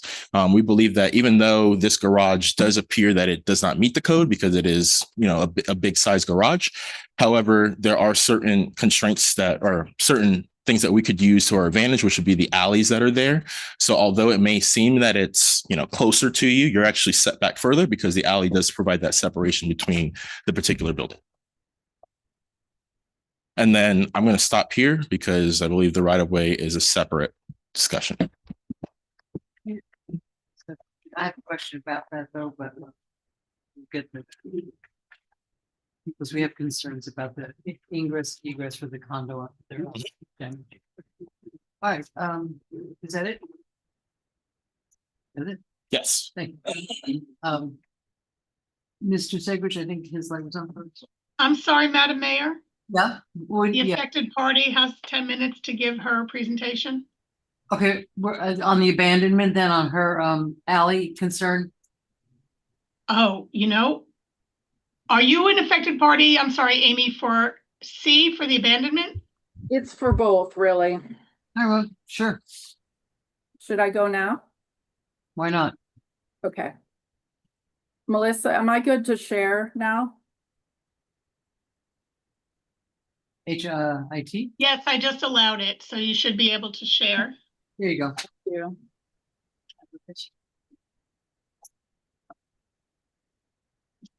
Okay, just your name and address first, and then just go on in. Okay.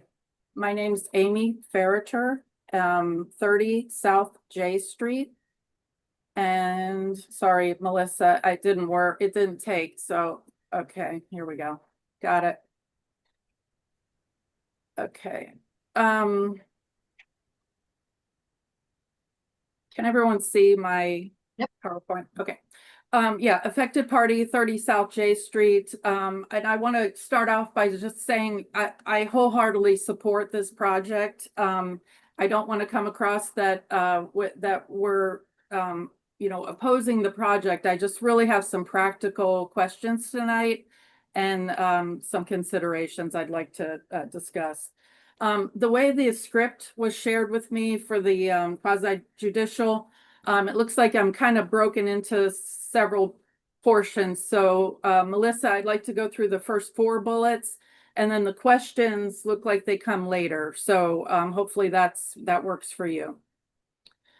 Okay, again, support the redevelopment in this downtown corridor. Of course, we own property in a downtown corridor. It's not like where you live in Ocala horse country. We expect development, and I really do support it.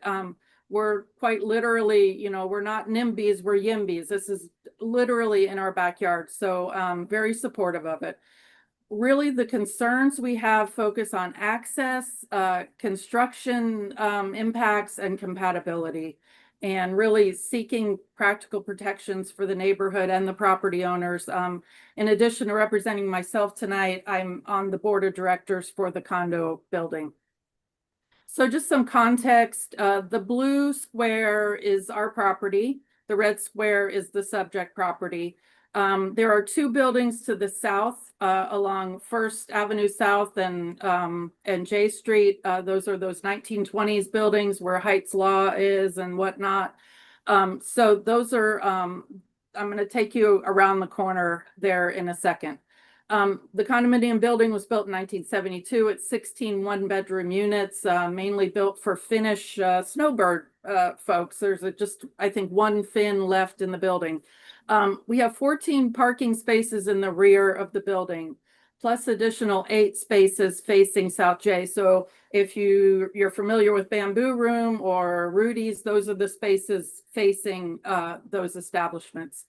The only access we have to the private parking behind the building is through a shared alley. And that's what concerns us about this abandonment. So this would be if you rounded the corner at Heights Law and started east on First Avenue South, this is what you'll see.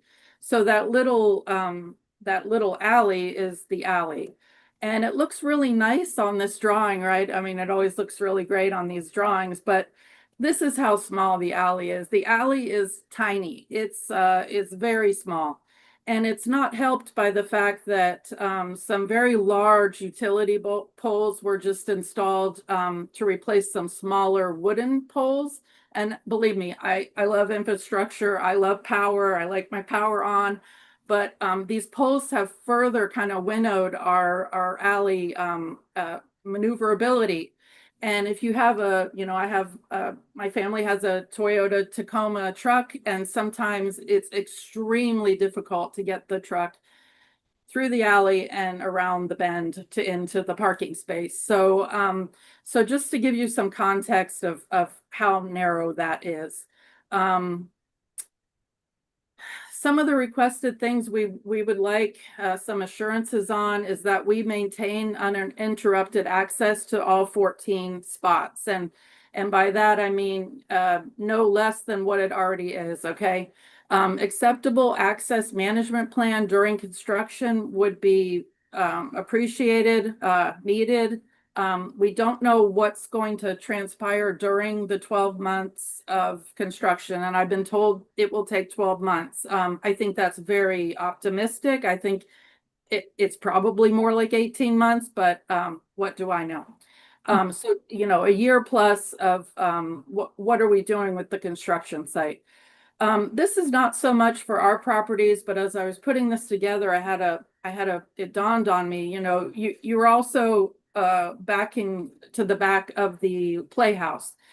The Playhouse is a 1920s building. We have other historic buildings on Lake Avenue.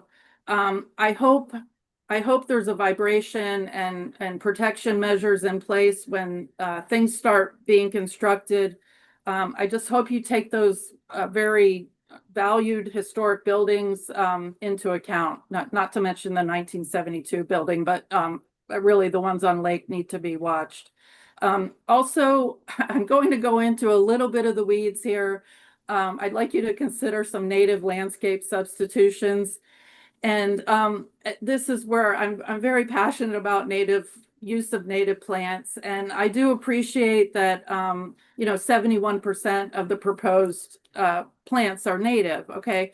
But 71%, when I was in school, that was a C-, right? I think we can do better than a C- here. And I really would love to work with the landscape architects to come up with some alternatives for there. Lake Worth Beach is where the tropics begin, right? That's one of your informal slogans. And, this is a great opportunity to showcase that. We shouldn't look like any Walmart parking lot, in Ocala, right? We should use species that are really showcasing the tropics. I will not bore you with a lot of plant pictures, I promise, but this is what I'm talking about. Instead of the Alexander palm that's spec'd in the plan, let's use Florida thatch palms, things like that. And just a tiny bit about me, I have 35 plus years experience in vegetation management at the South Florida Water Management District, 14 years. Commissioner McVoy can probably vouch for me there. Also former board member of the Palm Beach and Florida Native Plant Society. So I know, unfortunately, sadly, we have lost Dave McGrew. And I just really would like to avoid another Dahoon Hollygate happening. And so I'm offering my help if I can help in this effort. One thing, this is the alley. You've seen this a minute ago. The yellow strip that I have kind of highlighted on the left, that's part of the landscape plan there, right? But if you look down this alley, the alley is extremely grim. Okay, I've seen prison alleys that probably look better than this alley. This alley is really, really bad. But the one bright thing, the one thing when I go in the alley that I say, oh, that's so nice. You have a whole line of cabbage bombs, our state tree, and you have a cocoa plum, mature cocoa plums there. That's really nice. Unfortunately, it looks like those are all going to be taken out. And that's kind of heartbreaking. So what I'm hoping is you would consider preserving the existing mature sable palms, and maybe consider retaining some of the cocoa plum there, because that already adds, contributes to the site character such that it is not much character, but there is a little. Okay, so requested outcome tonight. I really hope you approve the project. I know you have a lot in front of you. I'm not going to take much more time with these comments. I do have questions for staff and the applicant. So those are a little more nitty gritty. This is just an overview. I hope you will protect the private access during and after construction, and I hope you will evaluate preservation of existing native landscape plants and consider upping that from a C minus. We should be able to get to a B plus there. So that's my ask. And so this is the next part of my script here, Melissa. So I think I should stop sharing for now and then come back in with this later. Madam Clerk, how are we doing for time? I don't want to limit her, but just where are we at with that? We're good. And according to the script, I think the commission starts with questions and then city staff and then the applicant and then the affected party. Okay, so we're going to put you on hold for a second and we're going to ask our questions. Okay, that would be great because some things may be answered and then I can just send you home a little early. So I'll just stop sharing. Yeah, and I'm sure that the alley access is going to be something that we talk about. They're shaking their yes from Chenmore. Okay, thank you. Okay, so I need a motion and a second to go forward. No, Madam Chair. No? Madam Mayor, this is a little bit different, so if you just follow the script, it's a script. Can I make a motion for a comfort break before we do public comment? Sure. You want a comfort break? Right now? Yes. Right now? Is that okay? All right, we're gonna do a quick comfort break. Also, before you Oh, leave, before- is there something from the presentations that you would like shared to have it on the screen so Julie can have that up for you when you get back? Do you want some portion of the city's presentation, some portion of Chenmore's presentation available to be up here and shared for when you come back? Keep them handy. Yeah, probably gonna each have different questions. Yeah. So, yeah. You'll be on it. You'll be on it. Okay.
Oh, yeah?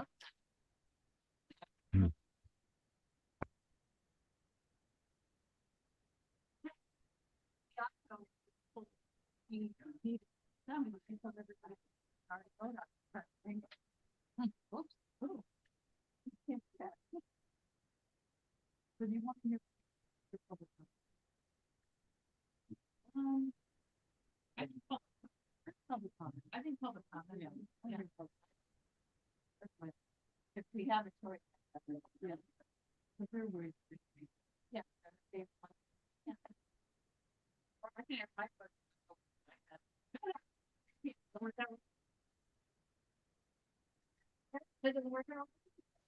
You might get a comfort break, but that's about your, yeah.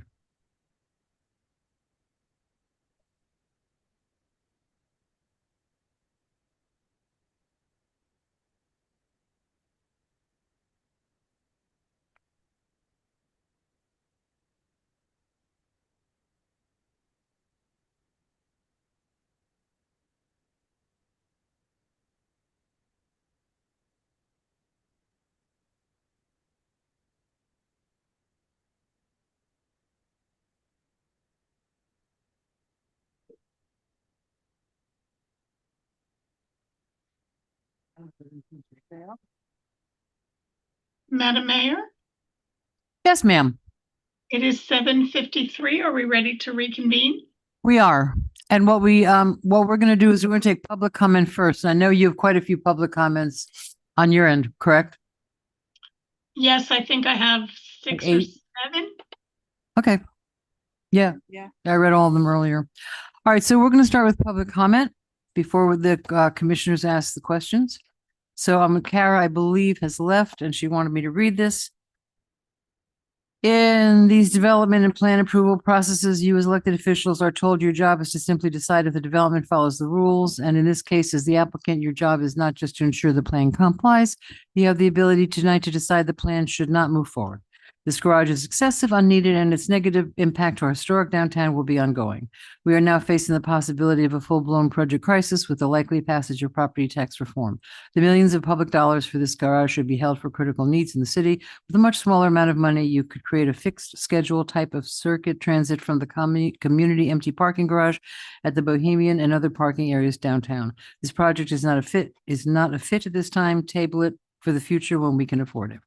Okay. Then, I don't know how to read your handwriting. Michael Weiner. Thank you. And you're going to speak on B and C, correct, Mr. Weiner? Okay. And anyone is welcome to do that.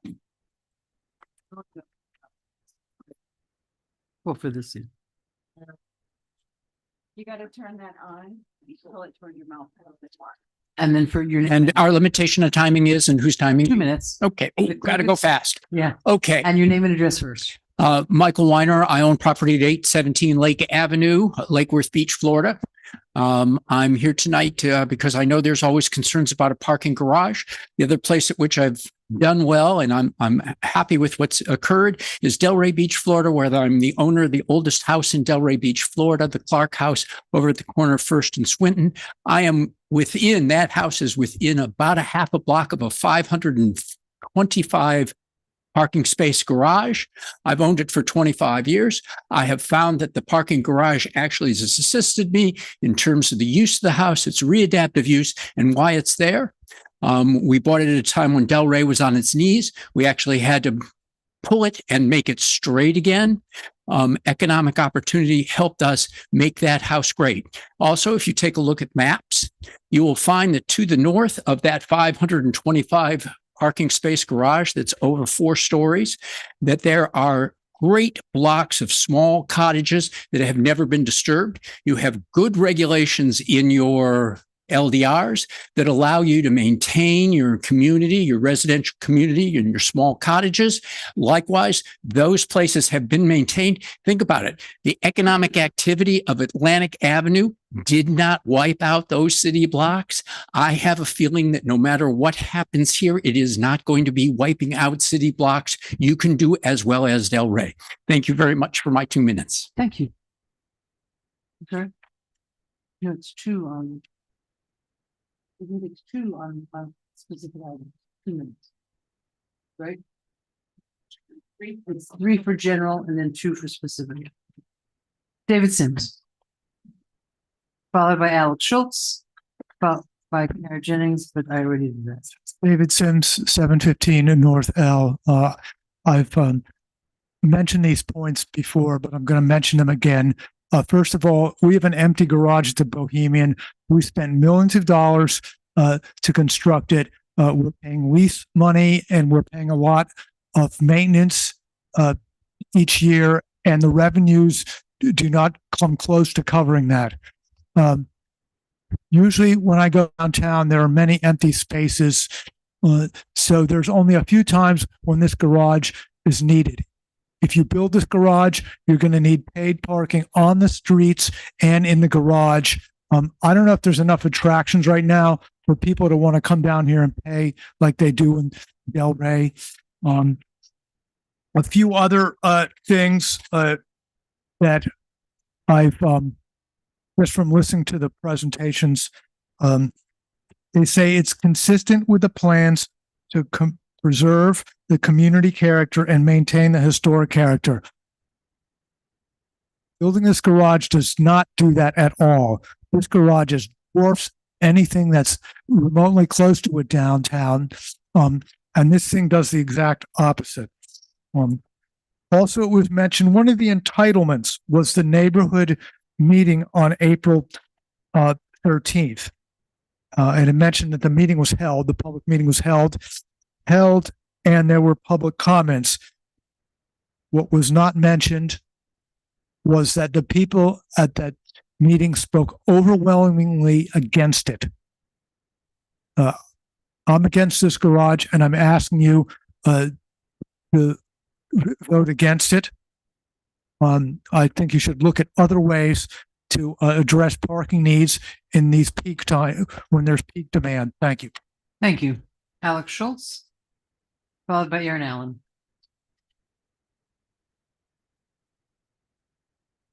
Alex Schultz, Second Avenue South and K Street. I'm just questioning whether the city has actually determined what the financial arrangements would be. When you published on November of 2024 in the Florida Register, you said that you talked about the financial structure, and you said the low interest loan will be repaid with revenue from the city's new parking system, including K Street parking garage. And as further stated in the 2024 WGI Lakeway parking study, has the city really solidified its financial plans with regards to paid parking? And if it hasn't, it needs to do so, I think, sooner than later. And there have been so many changes since the city published in the November 2024 Florida Register. I think that you're probably required by law to submit a new publication with the details on how much the cost of the garage is. It's no longer 8.5 million as stated in the 2024 publication. You need to get, I think you have to republish. And as I have always said, the parking study in 2024 is a fraud on the public. I've sent you the email showing you the vacancies that existed last year in March 1st, March 2nd, and March 9 of 2025. There are tons of vacancies during high season. And that parking study was staff driven. They fed the stuff to WGI, and acting on it even at this meeting is a continuation of that fraud on the public. And Chen Moore testified at the April 29th Historic Board meeting that there was a traffic study. As it turns out, there was no traffic study. It was just some analysis submitted by some company. So that's another fraud. There was no traffic study. There needs to be some type of study, and they have to stop relying on the 2024 false WGI parking study. It's false. It's a fraud on the public. Thank you. Aaron Allen, followed by Matthew Van Voorthuizen. I try. We're going to work on your Dutch. I know my Dutch is not great. Good evening, Mayor and Commissioners. Aaron Allen, 208 South Lakeside Drive. Sorry about that. I'm here tonight really to voice my wholehearted support for this parking garage. I think it's sorely needed. The business owners want the parking garage. And I think it will be a wonderful amenity for people coming to the downtown area. And the city is just going to continue to grow and blossom, hopefully, as the Gulfstream Hotel opens, as this project develops. And I can look at my notes here. And I'm hoping that the parking garage will help bring some businesses downtown that we cannot secure right now because we don't have enough downtown parking. Now, some businesses want to be assured that they're going to have more foot traffic, right? The parking garage will provide that, I think. And I'm also pleased to see that the historic board had required the mural and the living wall. I don't know what the consensus is here on that.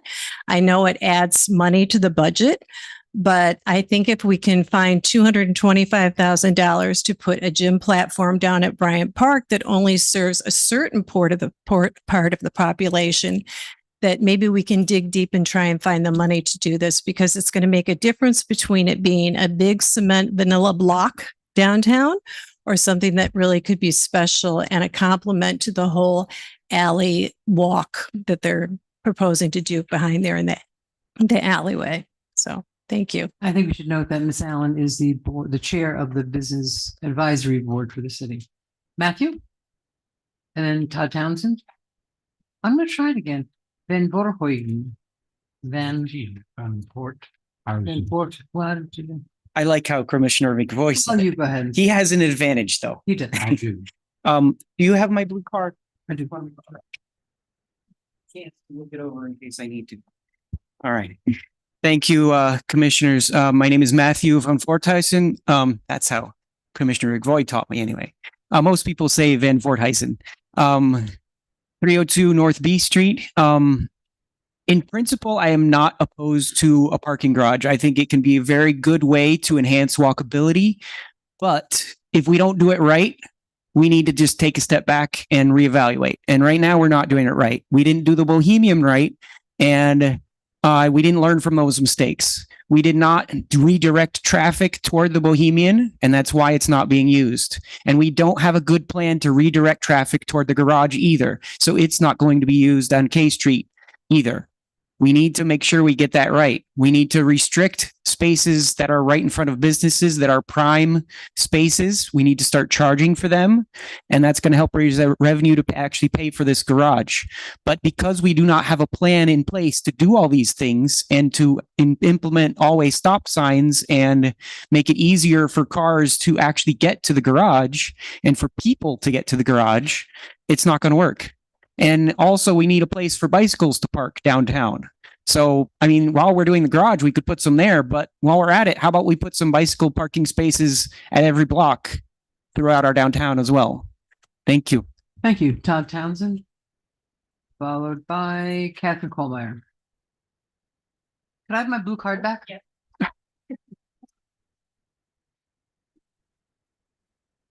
Thanks, Todd. Really. Relay races. Relay. Hi, Todd Townsend, 502 South J Street. Of course, I'm against this whole project. I think it's a big mistake. And it was really saddening that you wouldn't allow the public to actually bring an alternative. You fought really hard to shut me up, to hush me up. And I thank you for that. Thank you. My question is to our lawyer here. I believe that, well, as some of you know, I live on South J Street, 502 to be exact, in case anybody wants to come and check me out. With this garage, this faux pas garage that you're building, we're going to expect, we already have a lot of traffic on South J Street. We bought our houses there. Okay, cool. But this garage is going to put a lot more traffic onto South J Street. And I believe that the homeowners on South J Street are affected parties. And I think that nobody was, nothing got sent out to South J Street that, hey, there could very well be a lot more traffic sitting in front of your house, sitting right in front of my house as I wait for 2 revolutions of the light at Dixie Highway to pass before those cars can move out from in front of my house. Do I have a case? We don't respond. I know it's like Towns, did you 300 or address- 400. Will you address the commission? Yeah, boy.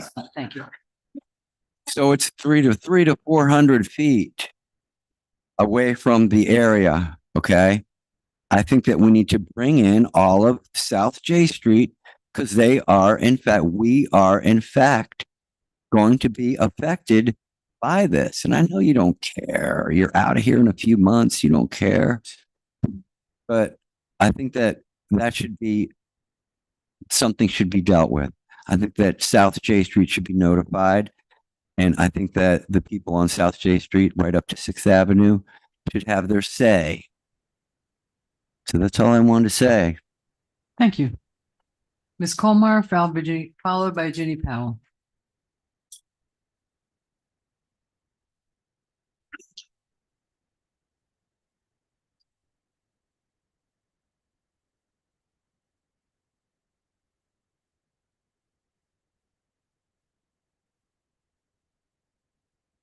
Oh my God.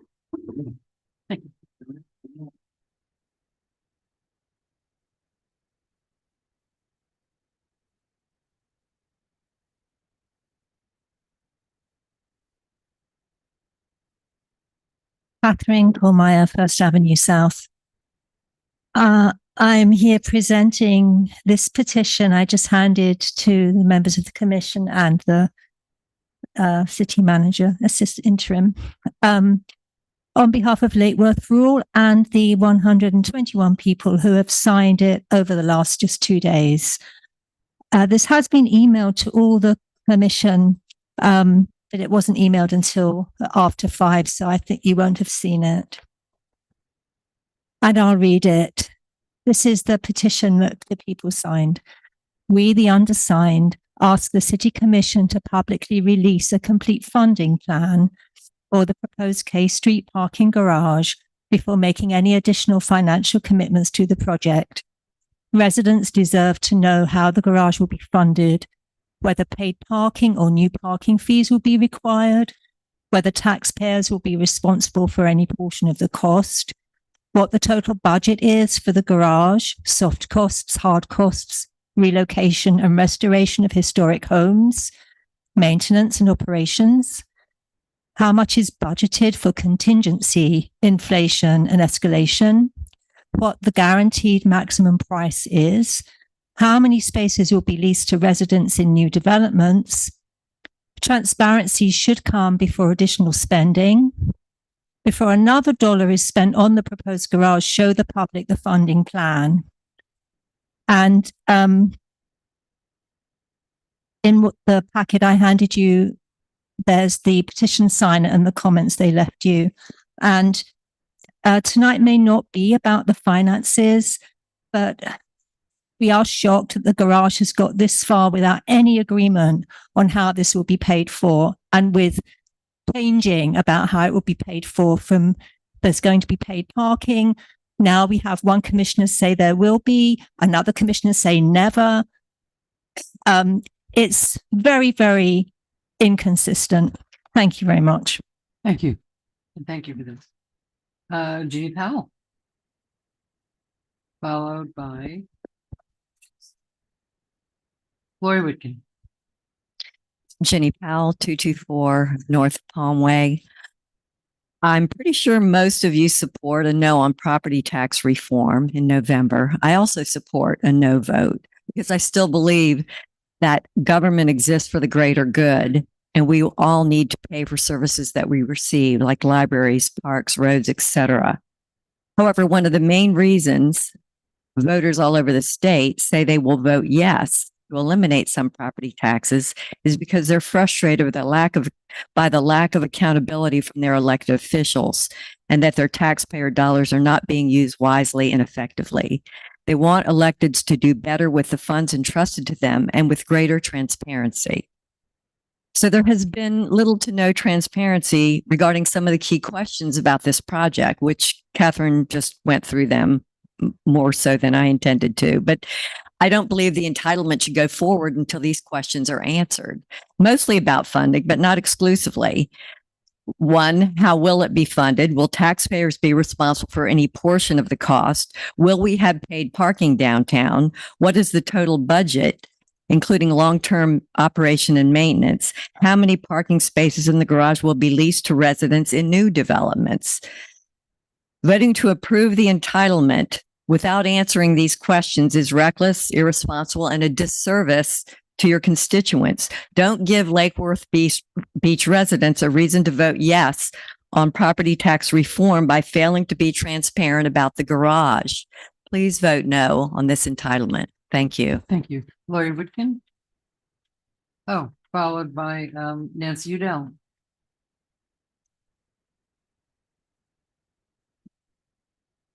Followed by Peggy Fisher. Good evening, Mayor and Commissioners. Nancy Udell, 1131 North Palmway.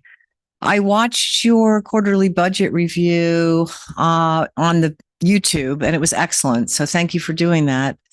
At some point during that review, somebody questioned, what's this $7 million line item? And the answer was, oh, that was our annual payment to the CRA.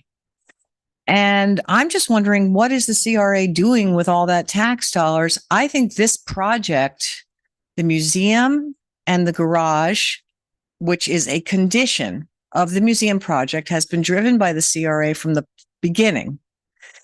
And I think that the CRA's priorities in a time of budgetary constriction and what we're looking at with property taxes should be aligned with your priorities and our priorities, not having them taking $7 million every year, not to mention any tax dollars that come from the museum, from the Bohemian, which we're still paying for and sits empty, which was a CRA project, from many, many other projects. All those tax dollars go back to the CRA. So the CRA should be paying for this garage. As far as I can see, there's no other plan in place to pay for this garage, not to mention the cost is ballooning. It went from 8.5 to 9.8. There's no escalation line item. There's no contingency line item. Now we have a living wall. Who's paying for that? Who's maintaining that? And there's a lot of maintenance taking care of a living wall, so it doesn't just look like some dead thing hanging off the side of the building. Also, with respect to the low interest loan that Mr. Weiner is giving us, he is also building an apartment building with 110 units. He's building one space for each of those units. And the lease agreement that you have, the development agreement, says that you're going to lease him spaces in the K Street garage as a second space for each of those apartments. That should be in the Bohemian. That's just sitting there empty. Okay. By the time, and then the CRA is out putting out more proposals right now for more apartments on K Street, where she's going to offer them spaces in the K Street garage. So the public's going to be getting, depends how you look at it, but very little from this garage. And I think the CRA and Mr. Weiner should be paying for this. If it's too late to renegotiate, I don't know if anybody's been negotiating on behalf of the public in this whole process. It seems like, he came in, the CRA was gung-ho, let's give him everything he wants. Oh, yes, yes, yes. And if you look at his unsolicited proposal, that's basically what the deal says. I don't know if there's any negotiation at all. Thank you very much. Thank you. Peggy Fisher, followed by Greg Richter.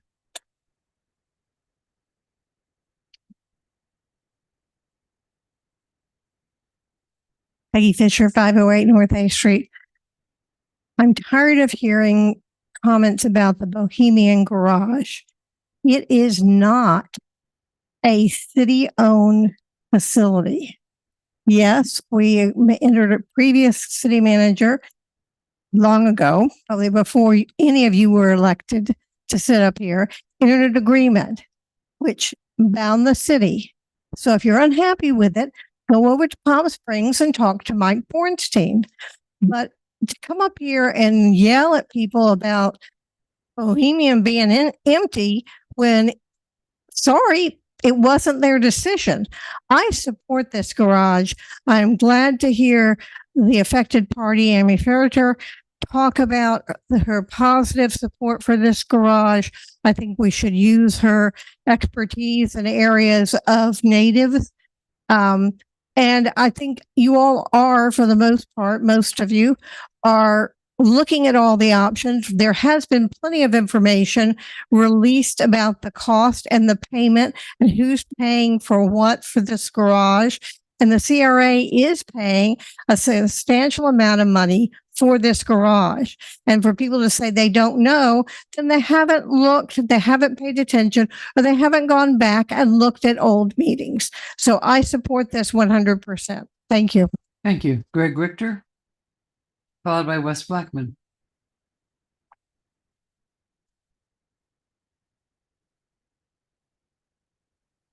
Good evening, Greg Richter, 1202 South Palmway. I've said this many times and I'll say it again. I support this project. I've also talked to every business owner in this town, up and down Lake Avenue and Cern Avenue, and they all want it. Question was, and you brought it up, and that was a good point, paid parking. Now, this has been something that's going on, and this does not have to be paid parking here. You need to set up a parking grid downtown, and you need residential permit parking from 1 block north or south from downtown. And that's how you do this and we'll force people into the garage because they're going to pay one way or another. They're going to either get a ticket or there's no place to park. We do have a parking problem. One of the things I've met with several property owners here in downtown that own these big storefronts. The biggest problem they have in trying to get somebody here, their first question, you don't have the parking to support us. That's why many restaurants have failed here, including, anyway. But that has been the one thing that they continue to bring up. Yes, I do want to know where the money's coming from. 8.5 million, I knew exactly where it was coming from. Now I don't know where we are. And that I want to know. So with that, I think you owe that to us. And good luck. Thank you. Mr. Blackman, followed by Deborah Robert. Good evening, Mayor and Commissioners. Wes Blackman, 241 Columbia Drive. I have lived in Lake Worth Beach since 1992. And I previously lived at in the 500 block of First Avenue South. I am speaking in support of the proposed K Street parking garage. Over more than 3 decades, I've experienced a shortage of available parking downtown. This is not a new issue. It affects residents, businesses, employees, visitors, and the overall vitality of downtown. I have heard a great deal of discussion about developers, financing, and who benefits from this project. A central question is whether downtown Lake Worth Beach needs additional parking capacity and whether a structured parking facility is better long-term use of downtown land than scattered surface parking lots. And as a resident and a planner, I believe it's time to have a structured parking facility. In fact, the parking shortage predates this proposal. Long before this plan and long before the current commission, finding convenient parking downtown was already a challenge. Opponents argue that the parking shortage only occurs during peak parts of the season and therefore not as critical, but seasonal demand is exactly what drives many downtown businesses, especially in South Florida. If parking is unavailable during the busiest periods of the year, the economic impact can be significant. The fact that the problem is concentrated during peak periods does not make it less important. It makes it more important. At some point, the city must decide whether it wants to continue managing scarcity or provide a long-term solution. In my view, this garage is public infrastructure. It supports downtown businesses, residents, employees, visitors, and community events. It makes more efficient use of valuable downtown land and helps position downtown for future success. For these reasons, please vote yes on this ordinance. Thank you. Deborah Roberts. Followed by Suki DeYoung, Marion DeYoung.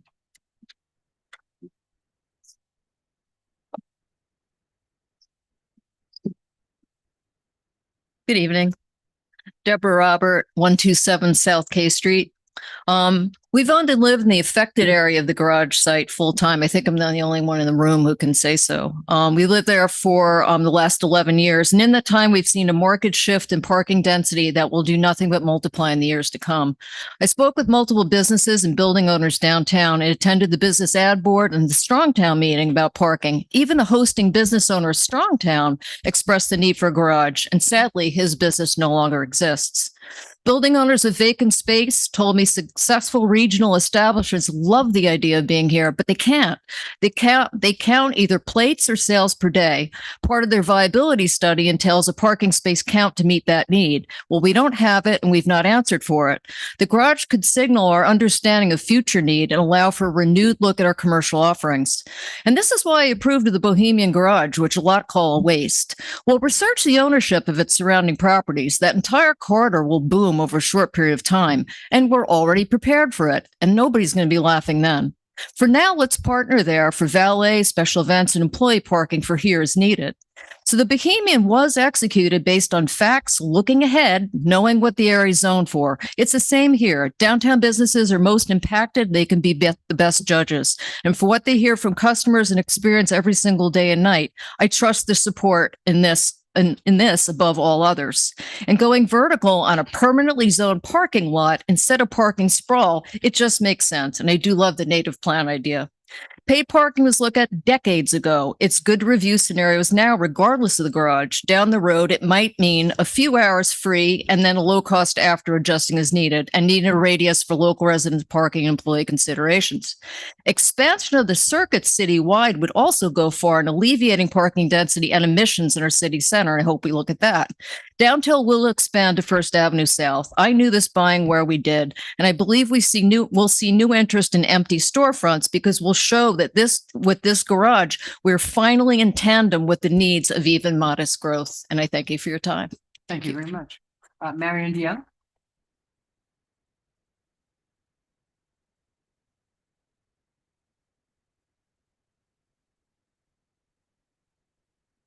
Marion DeYoung, 2381 Sunset Avenue, apartment 110.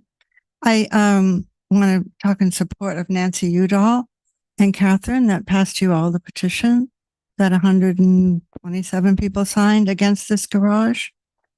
And Nancy talked about the costs and what that's all about, and she's done a lot of research. Good for her. I don't support this project. The city already built a Bohemian parking garage, which is operating at a huge loss to the city. Why build another garage when this one is underutilized? Sounds like more poor planning. The majority of this board is determined to destroy the small town historical theme of Lake Worth Beach. What a huge mistake. We have arguably the last historic small town left in Palm Beach County. That's why folks move here and live here. Why ruin it? Thank you. That's it for the in-person comments. Madam Clerk, you're up. Thank you, Madam Mayor. Melissa Salerno, 501 South End Street. Mayor and City Commissioners, Lake Worth Beach community members have been crystal clear on what they want. You are all full-heartedly pushing your own agenda for aimless, baseless development of more things our city does not need and cannot afford. How can you speak out both sides of your mouths? On one hand, you say the city budget will be severely impeded if the property tax changes come to fruition, while you are actively pursuing dumping $10 million of our dollars into an unnecessary parking structure. So which is it exactly? We do not want another wasteful downtown building that will not benefit the residents or businesses in any way. Susan Ona, 826 North Palmway. Dear Mayor and Commissioners, as you discuss the proposed K Street parking garage tonight, I respectfully request that you clearly explain to the many residents of Lake Worth Beach how this project will be financed. There are many unanswered questions regarding both the initial construction costs and the long-term financial obligations associated with the garage, including maintenance, operations, debt service, and any potential impact on residents and taxpayers. Many residents are also concerned about whether paid parking may ultimately be required to support the project. If you are seeking public support for this investment, transparency is essential. Residents deserve a straightforward and honest explanation of the financial commitments the city may undertake, as well as the risks and benefits associated with the project. Residents deserve to know who will ultimately bear the financial burden of this project and whether future parking fees, taxes, assessments, or other revenue sources may be required to support it. Thank you for your attention to this important matter. We look forward to receiving a transparent and comprehensive explanation that will allow residents to make informed judgments about this proposal. Richard Mahler, 1767 15th Avenue North.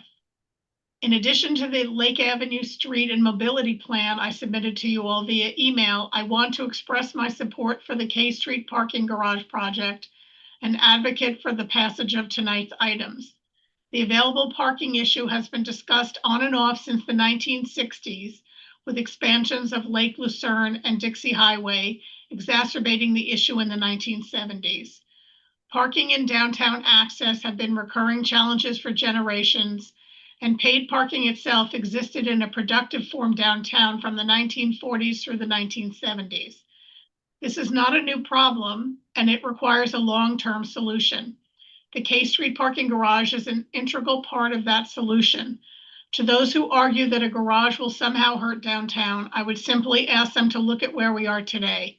Our downtown continues to face challenges, and continuing the same cycle of delay and indecision for another 10, 20, or 30 years is not a strategy. If we keep kicking the can down the road, we may never fully recover. Our downtown deserves better. Our residents deserve better. This garage is not the entire answer, but it is a critical piece of the puzzle. Along with the implementation of a resident decal program in the adjacent neighborhoods, mobility investments, economic development, and a tactical use of our vacant property registry to impose fees on excessively unoccupied rental properties, it represents a meaningful step toward the long-term stability, accessibility, and health of downtown Lake Worth Beach. It's time to stop studying the problem and start implementing solutions. Giovanna Dominguez Timur, 301 8th Avenue North. I repeatedly commented regarding what I believe to be a foolish decision to bring WMODA and its required parking garage to our city. We will all get to see whether this decision will prove a great investment or not, but the parking garage has, after much research by many who have studied the issue, appears to be a terrible idea for the city and every one of its residents who have been active participants and have brought both facts and figures to you on the dais. To date, it has been shown repeatedly that the $10 million to be spent will not yield more than 50 spaces for the public, a terrible investment indeed. The public still does not know who will be paying for this garage, and the commissioner's own statements have only added to the confusion. The garage's price has only increased since it was introduced, while the number of public spaces has decreased. All of this promotes distrust in city leaders, a thing that does not easily return after it has been lost. It is very important that every one of you on this dais studies this issue carefully and speaks truthfully regarding what you learn. It is your responsibility. Gail Silverblatt, 414 North Ocean Breeze. The K Street Garage is using the Sustainable Bonus Incentive Program to get more height. As a founding member of NEST, Neighbors Encouraging Shade Trees, I'm always thinking about increasing the tree canopy, not just in our parks, but also to shade the hot streets and sidewalks across our city. Could the funds in the Sustainable Bonus Incentive Program from this development be used to plant shade trees? Kim Stokes, 1321 North L Street. Dear Mayor and Commissioners, I'm writing to you like many other concerned citizens, asking you to not approve this garage. To not move this garage forward until you have a complete and transparent plan for how you plan to fund the garage, including ongoing operations and maintenance. When WMODA came to this body about 2 years ago, telling you the garage is a critical component of their project and asked for your support in June of 2024, the resolution you voted for said the garage was an economically viable investment predicated on the adoption of an overall parking strategy for the downtown and surrounding neighborhoods. It pointed to the WGI study. All three performers include paid parking. That October, the developers of WMODA brought forward their unsolicited proposal to build you a city-funded parking garage. It claimed that the city would own a revenue-producing asset. When you approved the resolution showing a public benefit, it stated that the loan from the developer would be repaid with revenue from the garage. A month later, you directed staff to start the process of implementing a paid parking program. There have been multiple statements tying this garage to paid parking. Now some of you are trying to walk that back, and it appears the taxpayers will be on the hook for the construction, maintenance, and operation of the garage. But there isn't even agreement among the 5 of you about that. I think it is absolutely ridiculous for you to move forward with the approval and construction of this garage when there is not a publicly available plan showing the impacts to the businesses if you implement paid parking, or the taxpayers if you don't. Waiting until after you build it to commit to and implement paid parking is very deceptive, especially considering you're already on record supporting it. Please direct staff not to invest another dime in the garage until you have a public meeting and have reached agreement on how the garage will be funded long-term. Lawrence Casenti, One Lake Avenue. As a resident who cares deeply about the future of Lake Worth Beach, I support the K Street parking garage as a long-term investment in our city's infrastructure. While parking may not seem like a major challenge today, our downtown continues to grow and evolve. If we want to support local businesses, fill vacant storefronts, attract visitors, and keep downtown accessible for residents, we need to plan ahead rather than wait for parking to become a problem. A well-designed parking garage can help meet future demand, reduce pressure on surrounding streets, and support a vibrant, walkable downtown. Growth is coming whether we plan for it or not. I believe it is better to prepare thoughtfully now than to react later. And the last comment on this issue is from Alexander Katakis, 1424 North L Street.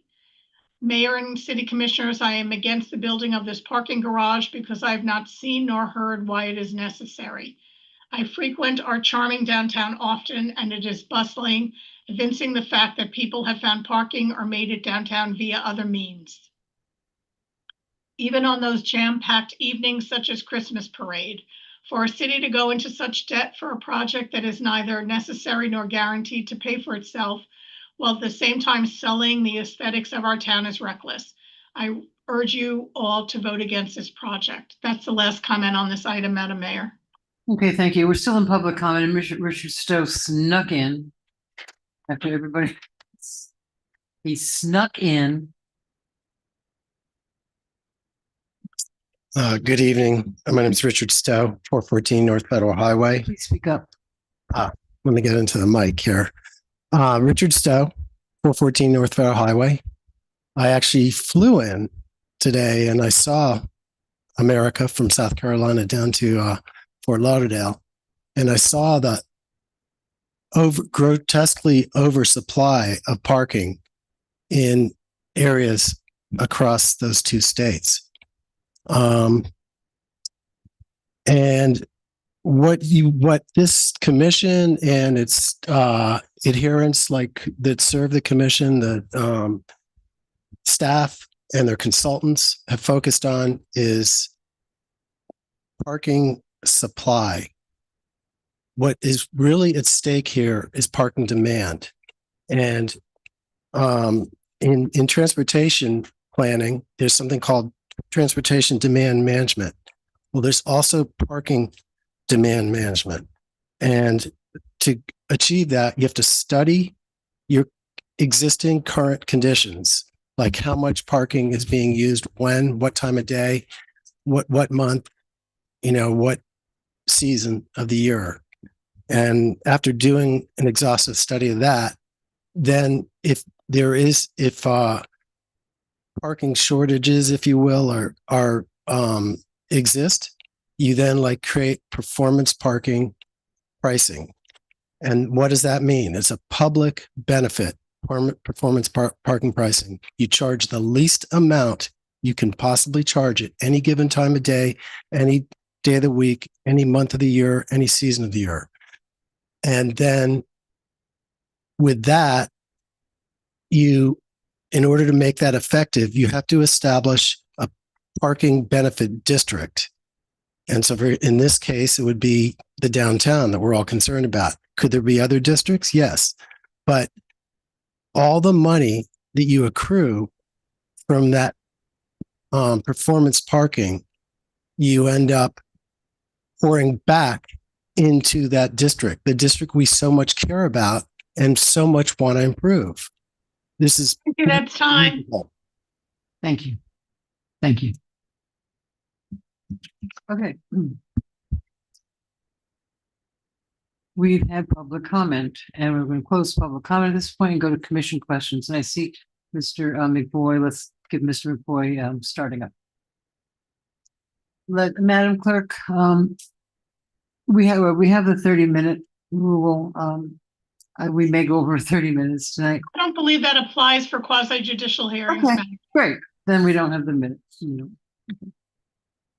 Okay, I have a lot of questions, some points. I think one of the strongest points that I heard out of the public comment is that we, especially at this point in history, have what I might almost call a sacred responsibility as municipal government to increase faith in government, to increase faith in government transparency and accountability. And as was pointed out, to not give Lake Worth public voters an additional reason to vote in favor of the property tax referendum. I think the point was well made. Sure, some of the reason for the property tax referendum is everybody likes free beer on Tuesday. Sure, I'm voting for that. And I'm not thinking about what the consequences are. But some of it has a more deeper base, which is skepticism of whether government is in fact well using taxpayer funds. And we've heard any number of reasons, and members of this commission have already, over the last 2 years, repeatedly raised many questions about this. And I'll get into some of those. They'll come up as I get through my list. In this case, we've got some weird things. Who exactly is the applicant? Is it Chen Moore? Is it Sunshine Lake Worth Development? Is it the city? Who is the city? Is the city the staff? Is it the commission? Is it us? Well, whoever the applicant is, does the applicant agree with all the conditions of this plan development? I think we've heard that the public certainly doesn't know from public meetings. Do we agree with paid parking, paid on-street parking? Have we provided clear statements of the financing, both operational and construction? Have we come to definitive agreement on a whole string of issues that relate to this thing in public? Point of order, Madam. No, Mayor, we're supposed to only I be doing will- stuff that is pursuant to what the evidence Yes, before us. and it is pursuant, because we have to find whether this is in the public I would benefit. like legal to weigh in on this. Commissioner McBoy, this is your opportunity right now in accordance with the procedures to ask questions. of the Okay, staff. I will focus on the questions. Although one of those was a question, several of them. Who is the applicant? Does the applicant agree with all the conditions? Those are both questions. I can ask them. What makes this thing mixed use? To the average person, this is a parking garage. It's not a mixed use thing. That's an angle that people are using to get it in the door and get various relaxations of things. Question: am I correct in understanding from this document, second report, K Street, as of May 4th, is the total estimated cost of relocating the historic buildings 2.3 million? I'd like an answer to that one. The cost of the project is not an issue here. This is a development application. I can ask that we have accurate information that is context to it. Is that the best cost? Is that the best estimate? That's what's written and available to us, 2.3 million. What is the industry standard on projection of parking demand? Much has been said here about how parking is going to go up and we're going to have development, we're going to need more. What is that number? And this is a question for our planning staff. I have to honestly, I'm not a parking generation expert. Well, it's been presented to this commission publicly by a national level expert on private-public partnerships. And the number was industry standard nationally, 2% decline annually in parking demand. That's the going number. Not an increase, but a decline. And work out 2% over 10 years, it's quite a bit. In the backup, it says that the parking garage is reminiscent of the textures, patterns, and architectural dimensions of historic commercial structures within the surrounding Old Town Historic District, quote and unquote. Can you tell me, planning staff, the approximate number of historic buildings in our town historic district that include approximately 100,000 square feet? Approximate number. I'm guessing it's 0, but Lake Worth Towers has over 100,000 square feet. and a rather big lot. The high school. Okay, that's not in our Old Town Historic District, neither of those, but okay. The connected buildings on any one block probably have close to 100,000 square feet. Like the face of Lake Avenue between J and K. Connected buildings is pretty different than individual buildings. And that's why we have in our development code that the building be broken up in 25-foot increments and more so that it can actually, from a figure ground standpoint and a massing standpoint, appear to be more than one building.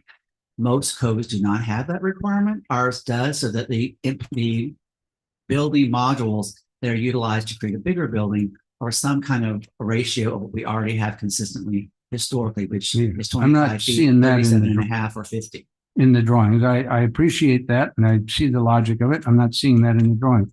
Can the staff tell me the number approximate of buildings in our Old Town Historic District that were built with precast concrete panels in multiple colors? There's none. Can you tell me the number of buildings that were built with vertical metal fin elements? Roughly. I don't need exact numbers. I think there's 2. Huh?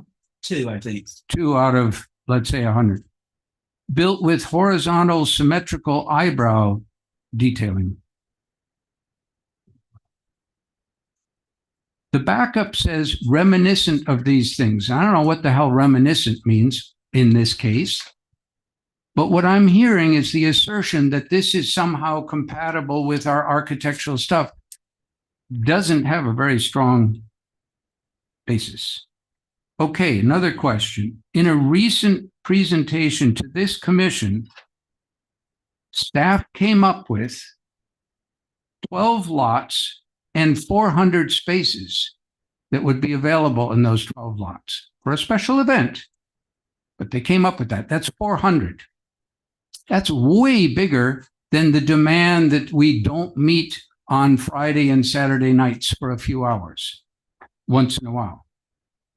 So can we, with a straight face, here's your question, say that we have exhausted all less expensive alternatives to a garage? Anybody's welcome to answer that. Another question. It's been stated that business owners support the garage. Of course they do. They want more parking. Have we formally and objectively surveyed business owners to ask whether they support paid on-street parking? Which is pretty clear. If you go for the garage, you're going to force yourself into paid on-street parking.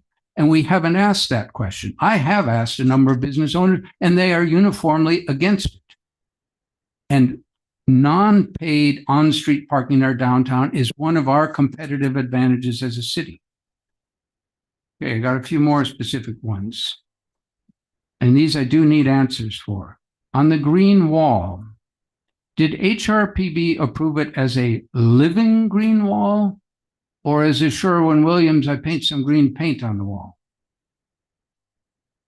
As shown in the materials selection that is provided in your packet, it is a living green wall. Okay. We've been provided with the installation costs of that. I'm hearing a yes, but for the record. That is not something that is under the HRPB's purview. Have we been provided? Do we as a commission know the cost of that? If you were, it wouldn't be under the scope of this approval. It would be. We know the operational. costs to keep that green wall alive. Also not in the, under consideration. tonight. Okay, so we should make decisions with our head in the sand. Good idea. We We, add is that approving the project from an entitled standpoint does not guarantee a parking garage will get built. It doesn't back you into a corner that you have to approve. There are going to be other opportunities for you to ask all these questions once the GMP is arrived at, the final design, the budget to run the garage. Only tonight is the entitlement to facilitate your getting there to get to the next question that you're asking. And I would suspect there'd be 3 or 4 more meetings after this one where all those are going to be vetted out once the final design of the garage is completed, if we get through tonight in the 30th. You found one of my buttons, and I'm working very hard to not blow up, because can't tell you how many times I've heard planning people say, don't worry about it at this point in the decision making. You'll get more bites at the apple later. And you know what happens?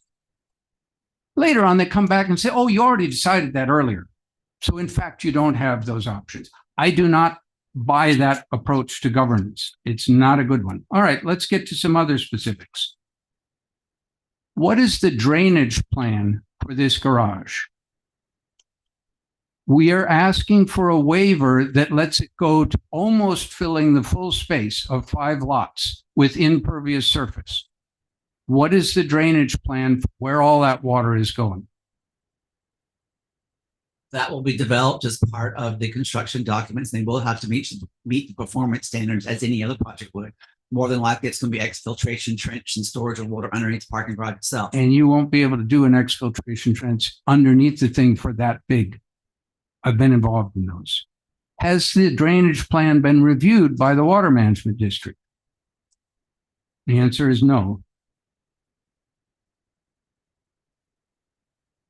Can Chen Moore or the applicant or anybody state unequivocally that waiving to allow this increased FAR and impermeable surface will cause 0 increase in runoff to the surrounding residents? Because if you can't guarantee that, you are decreasing flood protection for everybody around you. And that's not a good thing. I don't think Chen Moore is going to go on record. Engineers don't like to go on record saying, oh yeah, guaranteed, no 0 increase in runoff.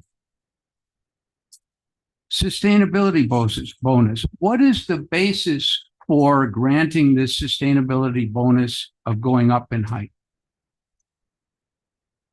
The incorporation of a parking garage structure and the incorporation of a relocated historic structure, both of which are qualifying features under the city's land development regulations for a sustainable bonus incentive. Now, I don't know about anybody else in the room, but that sounds a lot like circular reason. The benefit here is we want to do a parking garage. It's even bigger than anything else in our downtown.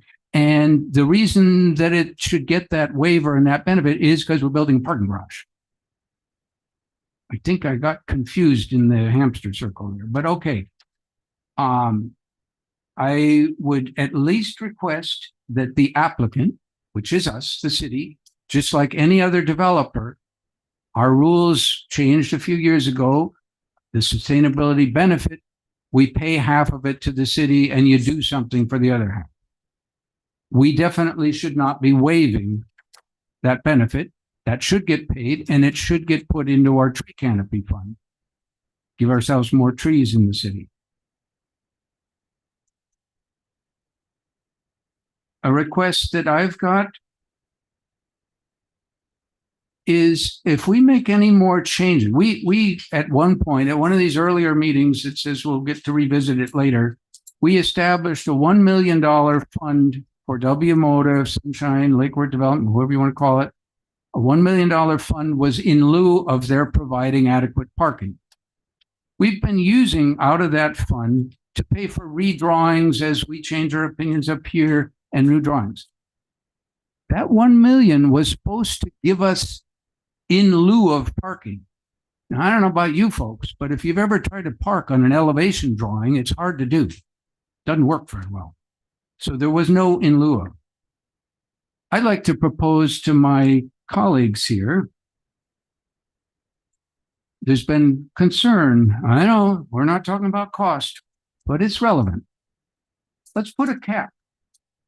Pick your cap wherever you want. We started out at 8.5. Now we're maybe at 9.7, 9.8.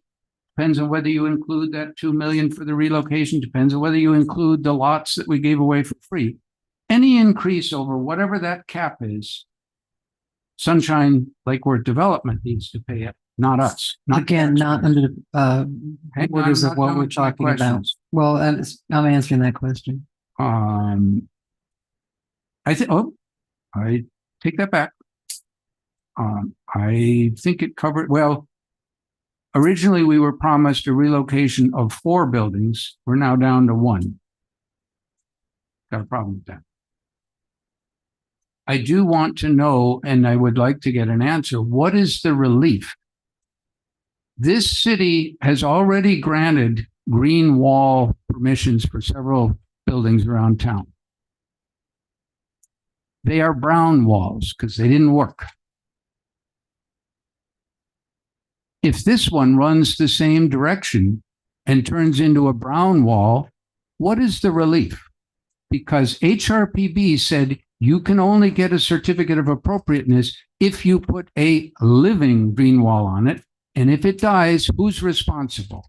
Who's responsible for making sure that, yeah, whatever we put in the first time didn't work, because it's not so easy to do that in South Florida. And they put something in that does work, and they keep going until they get it right. And who pays for all that? What are the rock solid guarantees that we get what HRPB put as a condition? Well, it's part of the facilities maintenance operations of Public Works. What the living wall material will be chosen and will be worked into the guaranteed maximum price, which will be presented at some time soon, I think. I'm not quite sure what that is on the schedule, but that will include the overall cost of the garage, how it's financed, the operational and maintenance and repair budget. And you all have spoken, I think, consensus wise, that the city should comply by its own rules in terms of what we require of private citizens. So we can't technically cite ourselves from a code compliance standpoint, but we can ensure that city administration and my department and others follow that, we must maintain the requirements of the parking garage as it was conditioned, which would include the living wall needs to stay alive. I want to see that in writing, because we will all be gone at some point. And this was conditioned that, yeah, we kind of recognize this building is not particularly historical, is not particularly compatible with anything, but if you throw some green wall on it, maybe it won't be quite so bad. And I don't want to see us in a situation where 2 years down the road, we say, you know what, it's really expensive to maintain this green wall. It's a real pain in the butt. Why don't we just let that go? And that's where I want to see a lot. The city, as the applicant, would have to come back through the process and have the overall mixed-use plan development amended, which will be a public process, just like what we're going through now, a meeting with the HRPB and then 2 meetings before the city commission. Thank you. Thank you. I think Mr. Segrich is next. Thank you, Madam Mayor. I will try to behave myself. Please do your best. Just really quick on some of the accusations of bad government. I would just like to remind my colleague that we can pretty much call this the McVoy garage. You were the deciding vote to approve it on 2 separate occasions. As somebody who voted against it for a lot of different reasons, it should be embarrassing for you to come up here and then bash something that you yourself voted to put through. To quote you, you went before the HRP board and demanded that they made the living green wall a condition of approval. And now tonight you're using it to say that we shouldn't move the project forward. Your hypocrisy is embarrassing. Your behavior tonight is embarrassing. I'd once again call for you to be censured for your behavior, but that doesn't seem to help.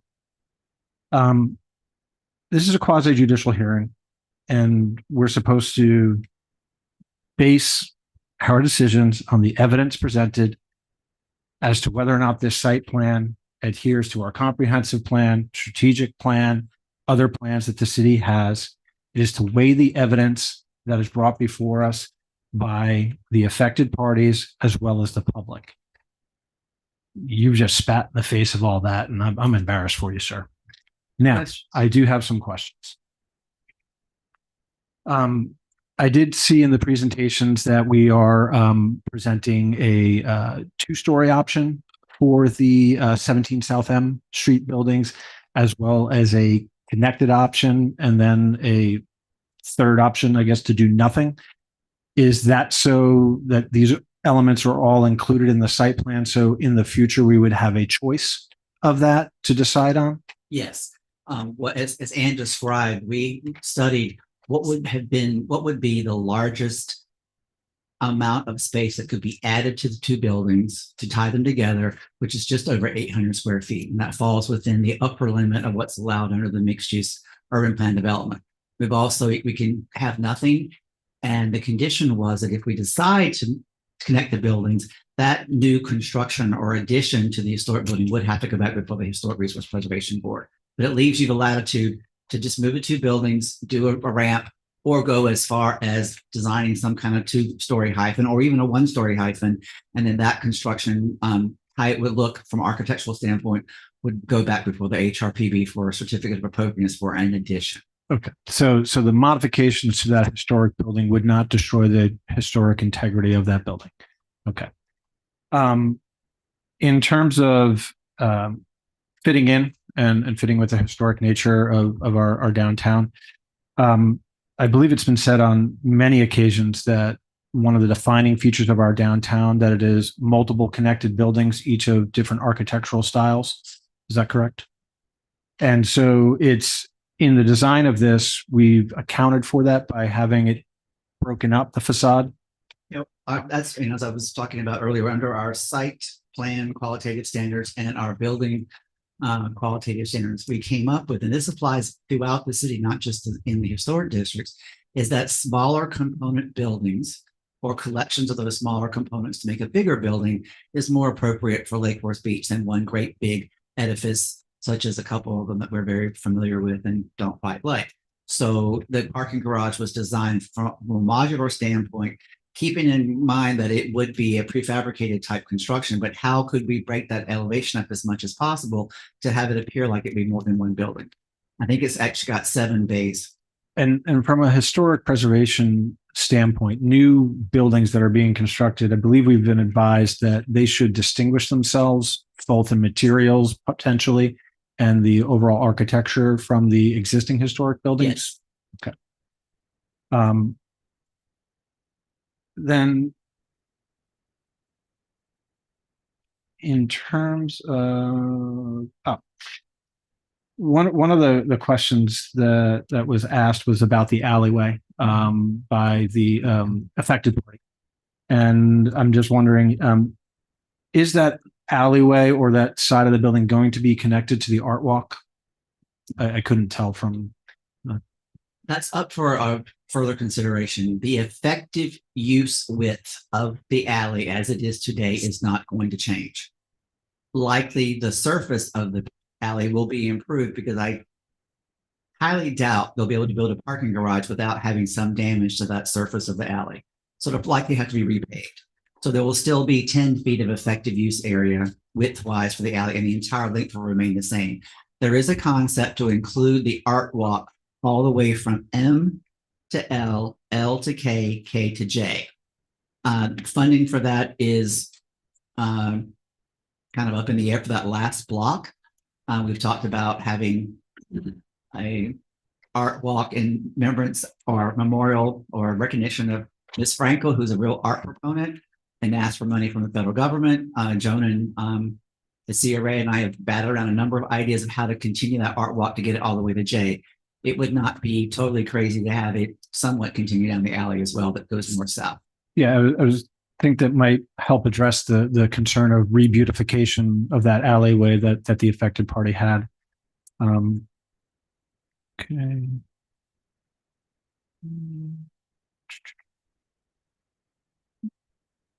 The setback exceptions. So after 30 feet, it is supposed to be set back 8 to 12 feet from the major thoroughfare. In traditional garage construction, is that really a possibility? It's not a very convenient, conceivably appropriate parking configuration. There are buildings that often have the first floor be bigger, but the parking garage doesn't start to the second or third floor, and then the parking garage can be set back because the structural system of the grid, as you call it, with the columns, does need to start at the face of the building. We have a setback in downtown that's 10 feet. And then if you want an elevation that normally goes up, above the third floor, straight up, you just add 10 or 12 feet. But we have had consideration, we've moved it back some. They tried to do some landscaping elements to keep it consistent with the nice transition of the historic building on First Avenue.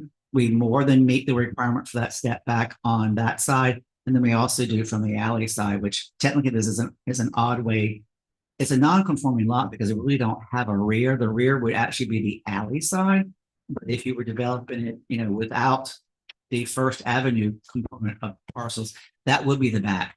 But because of the way we define things, the back of the building is actually the north elevation behind the playhouse. So because it's a whole half a block, it doesn't fit well within our definitions of what is the front setback, the rear setback, and the side setback. So it's already kind of an anomaly because of the lot. Okay. And in reading through, it seems like, or it states that this is congruous with our comprehensive plan, the strategic plan, and even our arts master plan. So the arts master plan specifically called for potentially the building of a garage. Yes, our comprehensive plans, and as well as the CRA redevelopment plan, there was a decision from a policy standpoint ages ago that we know many of our historic buildings and even buildings that aren't historic downtown have no parking. So the city made a commitment in its policy statement that it will facilitate providing parking downtown to ensure the downtown will remain healthy and preserve its overall character. So this would be providing parking that some buildings have absolutely no parking whatsoever. Okay. Well, I think you covered any of the evidence-based objections my colleague had about the building breakup and the materials being different and that. I didn't really hear many other objections, just some concerns from the affected party. I'd like to hear what my other colleagues have to ask. Thank you. Ms. Malega. Thank you. So first I want to address the affected parties' concerns. And I don't know what the cost would be associated, but I do think that us looking into undergrounding those poles would be advantageous for us. I see you laughing, but if we're going to do this and we're going to do it right. And I firmly hear everybody's concerns about a garage that was built way before I was here. And I do believe that garage one day will be utilized to its capacity. However, to me, if we're going to do this and I'm listening to an affected party and I see their genuine concern, I'm also thinking for the future. So I'd like to, I don't know how we can add conditions, but I would like us to consider undergrounding those poles that are on that alleyway. I'm not saying all the way down, I'm saying the alley between their condo and the garage. It looked like there was, I think there were 3 poles that I counted in that picture. I don't know what that cost associated would be, but I think that it'd be advantageous for us to look at that. In addition, I do want to make sure that we take into consideration protections for the condo and the surrounding buildings when it comes to the construction, the vibration, and any damage that's done to any historical buildings. I think that's on us if we're going to move forward with this project. Couple things that I do want to talk about. So the price has come up a million times, and this is where it's on us to think outside the box. And I'll just say there are appropriations, state and federally, for anything that is economic impact. And this is a huge one. So I've already been talking to people in the state legislature about going forward and putting in a big ask in to see what kind of, if something from, Congresswoman Frankel and from the state and we pitch in together, I think we can get that covered down the road. But I do think down this living wall, this is a great opportunity for a triple P. And we know that we've already partnered really well with Smarty Plants. And there's other agencies out there that I think that, I like the living wall. If we could partner and say, partnered by or presented by, and, have something on that living wall where that person, this is a living billboard, basically. It's our chance to capitalize on that.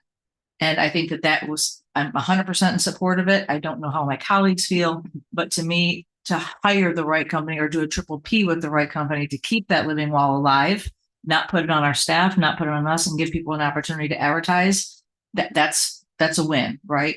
So I do like the fact that they put that in there. I do support the moving of South M Street, 17 South M Street, only to be utilized for our parking division, because it only makes sense that the parking division is where the garage is. That to me, I've already had a conversation with staff before on that. I would be in favor of waiving half of the sustainable bonus fee and putting half of it in a tree canopy account. I do not think that I personally don't want to see any palm trees. I want to see shade trees. I know somebody had mentioned, I think it was Amy had put up 2 different palms. We need shade trees. If we're trying to increase walkability, I know palm trees are pretty and they're all Floridian and that, but to me, I would like to see more shade trees and skip all the palm. Let's see. Oh, big question. So on the one slide, I don't know which one it was, but it showed the impervious area around the 17 South M. It showed one with more green space, and then it showed one with the connector that Commissioner Segridge was talking about. Was that green space utilized in the calculations when we looked at impervious? You know what I'm trying to say? Yes, those are the 2 numbers. You have option 1 and option 2. Both of them, even the greater impervious area one, fell just below the limit that is allowed under a mixed use. That's even with that green space. If we didn't put a connector there in the future, and we just let those 2 buildings separated. We have more impervious area and more area to put landscaping. Okay, that's what I'm asking. So to me, I think that would be a better thing to keep green space there. That's just my opinion. I don't know how the rest of the commission feels. I'm impartial on that, but I don't know how we could do conditions. Can we add conditions to this? I forgot how it works with quasi judicial. It depends on what they are. Okay, so the things that I'm talking about, like living wall, obviously if we're approving it, we have to find a way to fund it. Or are these just things that we talk about with staff after? This is not about funding or Correct. anything like that. This is conception. What would need to be shown on the site plan for it to be approved, or what would need to happen for the project to be able to move forward in compliance with the code. So what about like the undergrounding of the poles that I mentioned? I Would think that be we on the need to- next item? I think we need to talk with electric about that. I feel like that might be a feeder line that they can't underground. Okay. And those poles they put in are very expensive. They just installed. But in regards to the living wall, to give you some assurance that it's not like a lot of the ones you see in the parking garage, this living wall will be planted in the ground and be serviced with a sprinkler system. Many of the living walls on parking garages are either put in planters or pots. And the mayor and I have a long history with 4 of these pots that cannot keep a plant alive. Yes. And if they were planted in the ground, they'd probably live a lot better. So that's one reason why that the living wall does not go above the eyebrow that's along that K Street, is that it's much more self-contained, easier to maintain. It's planted in the ground, so it would grow just like a tree or a bush. Okay. But I still think it's a great opportunity for a triple P. It's an advertising. Those are all my questions. Thank you, ma'am. Thank you. I just have a couple. And my first is, I'm very concerned about the access that those condo people have to their, it's from that photograph that she showed us, it's very tight. And I was wondering I don't mind. I mean, there's not a lot of room for shade trees there. I mean, palm trees, put enough palm trees together and you've got shade. I would like to see that if those trees along the alley now, the palm trees are there. Because they're pretty easy to uproot and I'd like to see them relocated or put them back. I would hate to see them be gone. Okay. But we just have to make sure that those folks have access to even during construction, that they have no problem with that. The green wall, I love the green wall. I'm assuming then that irrigation will be planned for that. It's not just stick, because we do have a long history. Yes. And it looks horrible right now. I know. You're going to say, oh, she's going to get at me again. It's disgusting.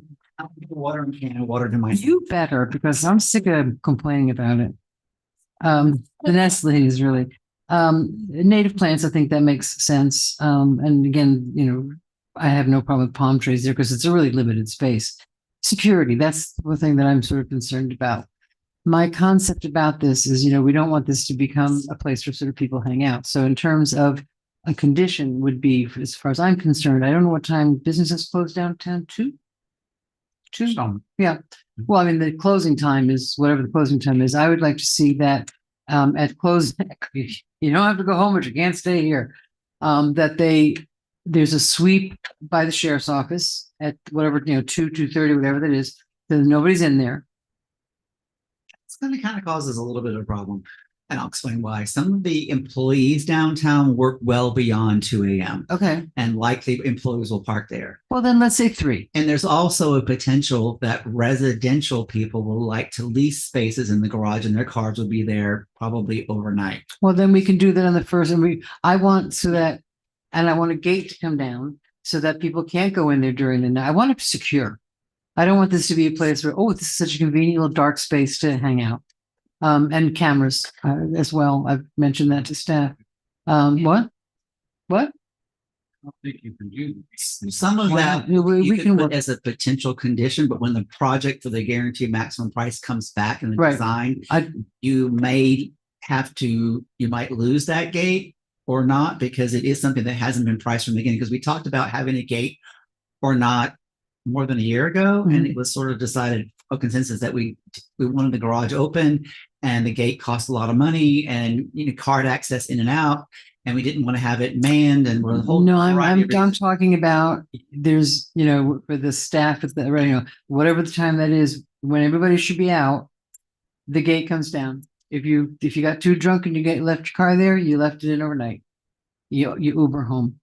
Because I really don't want this to become something where it's just too easy to get into. And I understand the price, and we'll talk about that later, I guess, with funding and stuff, with pricing. But I would like to have that as something that we just don't have this. Look at it, but that's what I'm asking. It will have to have a card access component, so the people who possibly lease a space as a resident can get in and out of the parking garage with the gate opening up and down. So if I'm just thinking, if you wanted to consider something like that as adding a condition to this development approval, you could add something along the lines of to implement security features, which may include and have certain examples that it could be any or all of those, to be determined at a later time, but just, that you're looking for some security implementation. I have no problem. Is there any problem with doing that? No, you don't want security there? I mean, that's what I'm talking about. Down the road, you could make that as an operational decision. If you wanted to, that would not be a condition of the development approval, or you could do something as a condition. Okay, I just think we should have it secure. And I can't understand why we wouldn't want it secure. What? Okay. Alley access, and so there'll be an opportunity for people to rent on a monthly basis if they want that sort of thing. Likely, yes. Okay. That's all I have. Ms. May? Thank you. All of the questions that have been brought up tonight by the residents and the other commissioners are great questions. And we do have a lot of discussion for security, for costs, for what was the other, for operation maintenance. All of those things are very important, and we do need to discuss them. But in my disclosure at the beginning, I said that I had talked to staff regarding procedure, and my understanding is that that's not the discussion for tonight. But that certainly doesn't mean that I don't think it's important, that I don't think safety is important, or financial decisions, or I was thinking about undergrounding the things as well. I just don't want us to put those on as conditions between now and second reading, but they are very important. I did have a question on here about drainage when you increase the impervious surface, and you've answered that for Mr. McVoy. I do have one question. Does the living wall increase the landscape requirements, or is it purely artistic? Well, it can serve to meet the living landscape requirements that we have in the code. But wasn't it part of our waiver that we were limited in, that we're trying to waive a certain portion of the? Yeah, we don't have this capacity or the space to put street trees that are normally required along. Oh, K okay. Street. So it wasn't just a certain amount of greenery, it was specific trees. Okay. The palm trees along the alley, in order to build the garage, do you have to take those palm trees out? Because we only have a 5-foot setback from the alley, it will be. Yeah, that's what I was thinking too. From the picture, it just seemed like you would almost be able to keep the bushes, but definitely not the as trees. Mayor said, the sable palms are very easy to like pick up. Right. And then temporarily put somewhere else and then bring them back. Okay. So we can look at that. I don't think that's a bad idea. And I don't think that's something that, as I said, needs to be discussed and decided upon tonight. But to say that we don't care about those things or we're not being transparent about those things is not the case. The case is that that's not part of this hearing this evening. Right. So as far, the condition, I believe that the conditions have been met for tonight regarding the mixed use development, the major site plan, the conditional use, the sustainable bonus. And the only other thing that I do want to add that one resident did mention, and I've been saying, is when we're talking about the additional net spaces, we are forgetting to mention that we are changing from horizontal parking to vertical parking, and that does free up a lot of space within the downtown for whatever we want to do with it, whether it be parks or more housing or more businesses, whatever we want to do with those parcels. So it's not necessarily a tit for tat, space for space comparison, because you are adding more land, but not adding, but freeing up more space downtown for other development that can really enhance the flavor that we're trying to preserve in Lake Worth Beach. So I think that it allows us to be less a city of cement and concrete and surface parking. And this really does give us the opportunity to be real creative and in what we want this future of downtown to look like. So I think, stacking the parking is a great benefit. I said the same thing when we were talking about doing it at the beach. It wasn't the matter of a parking garage being pretty, but it's practical. And honestly, this one with the facade, with the divisions, it's not ugly. I mean, as far as the parking garage goes. The other thing I did was on my questions was regarding the headlights and the light pollution. So I am glad to hear that there is a wall high enough to block that, because I was just thinking what would be the most annoying thing about living there? And I think that would be.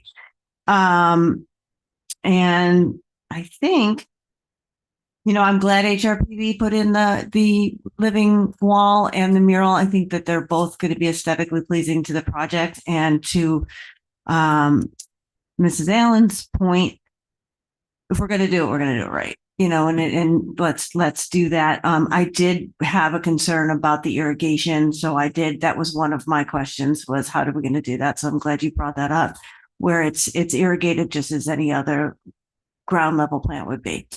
So my questions have been answered, and I'm happy with the answers. Thank you. Great, thank you. Now we've all had the chance. Well, Sure. okay. You're just going to continue with your script. I know. Well, I always thought we all had our chance to speak. Just wanted to say one thing. One thing. The average height of headlights on a car are 24 to 36 inches. SUVs are 36 to 54. Well, big So- SUVs can't fit in there. Mr. Segrich, you will not be allowed to park there with your big truck. Yeah, a given. Okay. All right. So we have asked our questions. Does city staff have any questions for the applicant? We don't have any questions of each other. Thank you. Does the applicant have any questions for the city staff Or the affected party. or the effect? Yeah, I'm getting to her. She's a separate one. Oh, okay. Yeah. Any questions for staff or the affected party? No, ma'am. Thank you.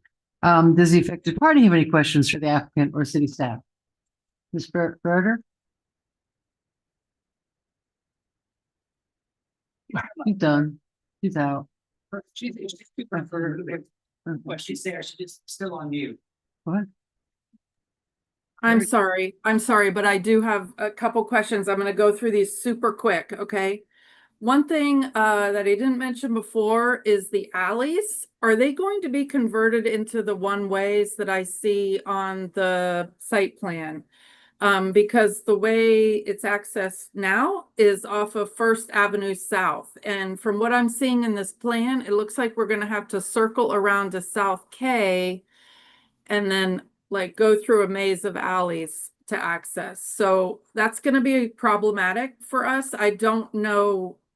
Can someone answer that?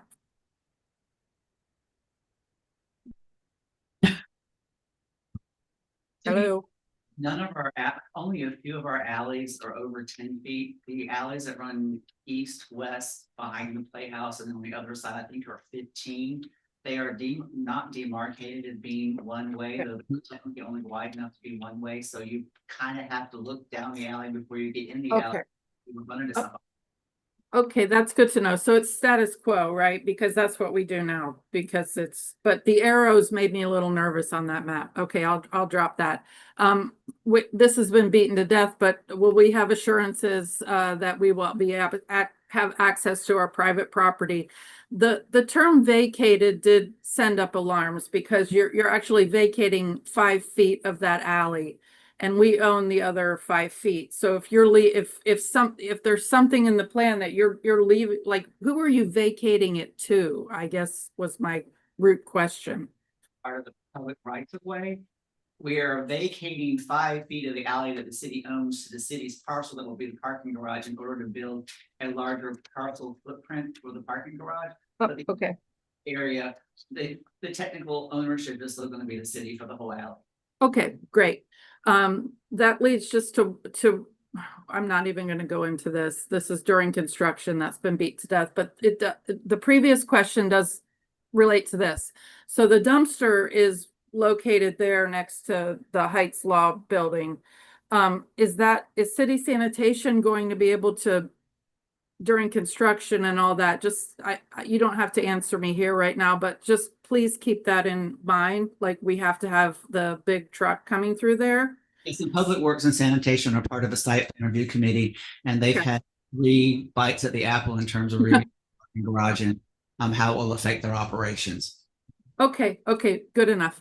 And then so you know those dumpsters that are at the intersection of the 2 alleys that are directly behind the playhouse? They're in that corner, that northwest corner of the. What's that? Did I say that wrong? The cardboard recycle. Yeah. Yeah. So I don't see, and I'm not used to reading these plans in depth, but what's going on in that corner? Like, are those going to be gone, or because I think LW Subs uses those for garbage? That question has also been posed to Public Works, and they will have to figure out another location to place those. Oh boy. Okay, that it's not my issue, but I am sensitive to that. Okay, and then the last thing was just about there's some derelict poles here. I appreciate Commissioner Malega and Commissioner and Vice Mayor May, putting in, maybe burying these would be awesome. But if you can't do that, there are poles that see the one with the white X that's closest to us in that photo. Are those coming out? Like, there's only so many poles we can navigate through.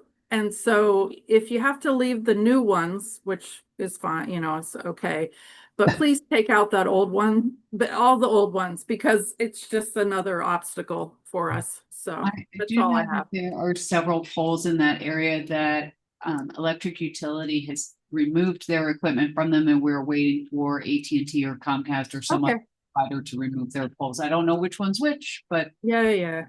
I was encouraged when I saw the white X on it, so I thought, I hope that's gone, but we'll see.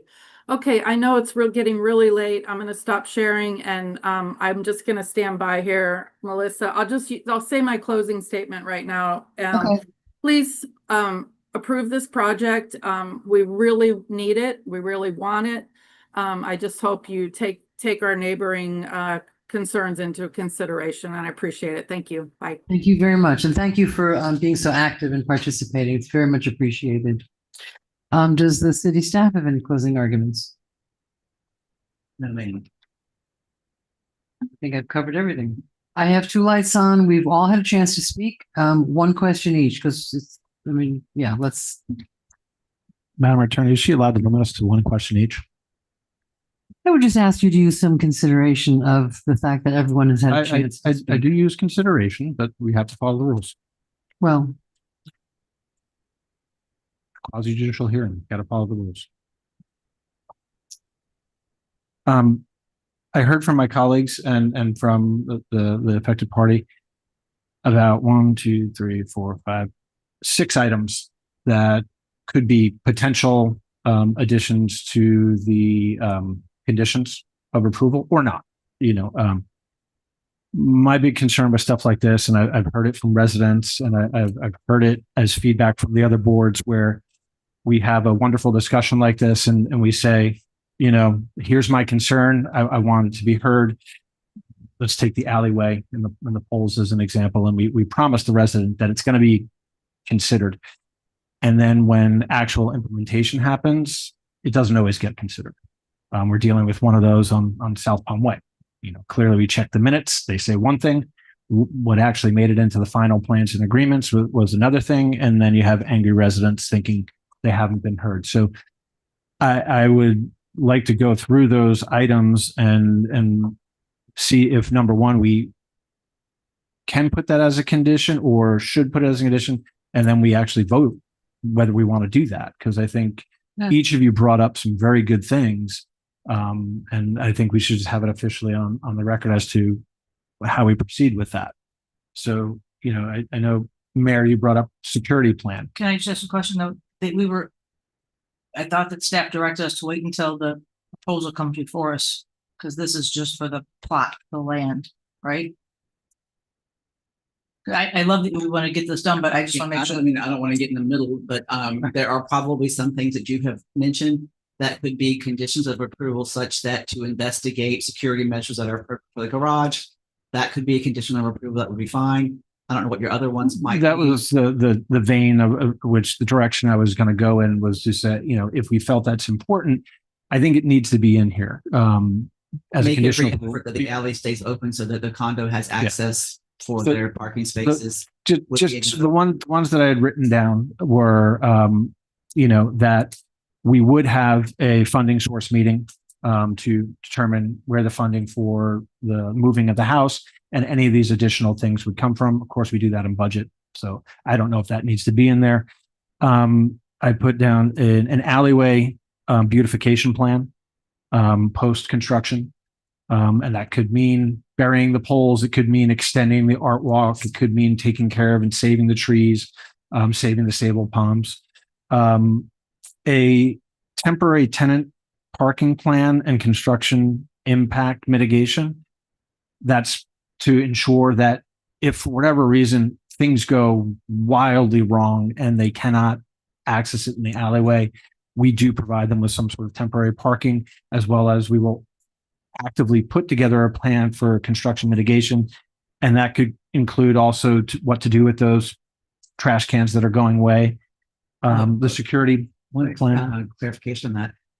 We're probably going to have to do something along those lines anyway, because we are losing the largest surface parking lot that we have downtown in order to build a parking garage.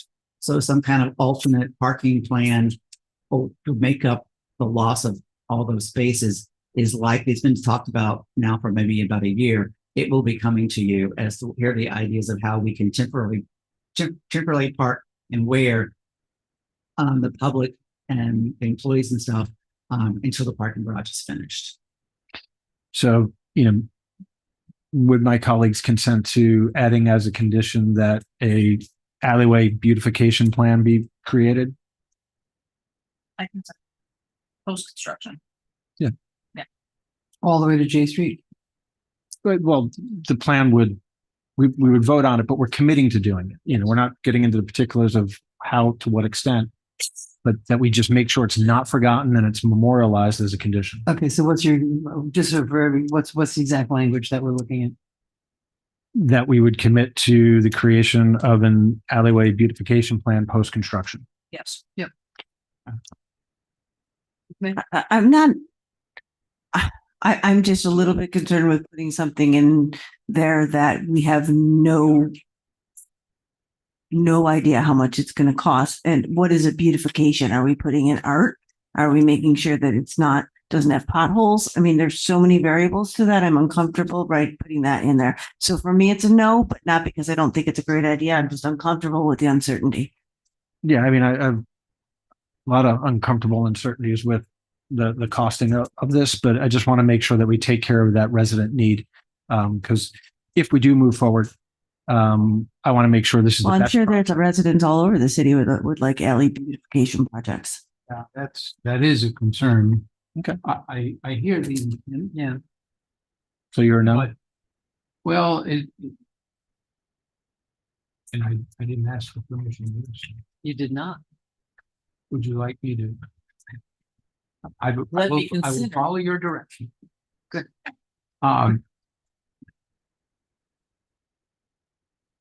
I see the intent of asking it, leaving it pretty loose. You know, can we commit at least to a beautification plan? Well, that might mean, you know, we'll sweep up after we're done. Is that a beautification plan? I'm in.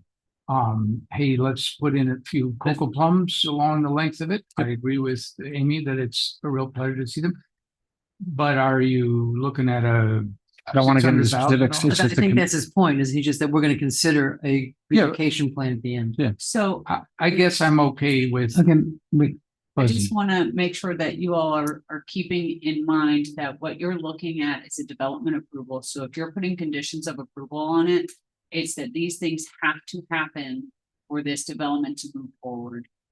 So typically when you're doing like something like this, it would be within 6 months of finishing construction, you have to have provided an approved, you know, restoration and landscaping plan for that section, and you have to complete the plan within so much time too. When we do development approvals, we really hold people's feet to the fire because you have to finish that thing for your development, for you to get your building CO permits, or for you to whatever. get your certificate of occupancy, to get your. So we could say within 6 months of the completion, and there's a date for that, the city will consider a beautification plan. Will finalize or Well- bring to fruition, however you want to word it, but I agree. Can we bring this up at another time, not on this? So you can do these things as requirements for the development or in your capacity as the city commission, if you want to take these things up at another time and say, I like what we're doing with the project, but I'd like to do this other thing too, but it's not a requirement of the project. Okay. Yeah, I'm not going to consent to adding anything. So the only one I have, well, the only one I really would put my foot down on is the temporary tenant parking and construction impact plan for the condos that are right there. I know I we, would support that because we Yeah. did that for the Gulfstream. Sure, and just, that's yeah, what absolutely. they- Just, We're gonna have to. that's part of the, Just part of it.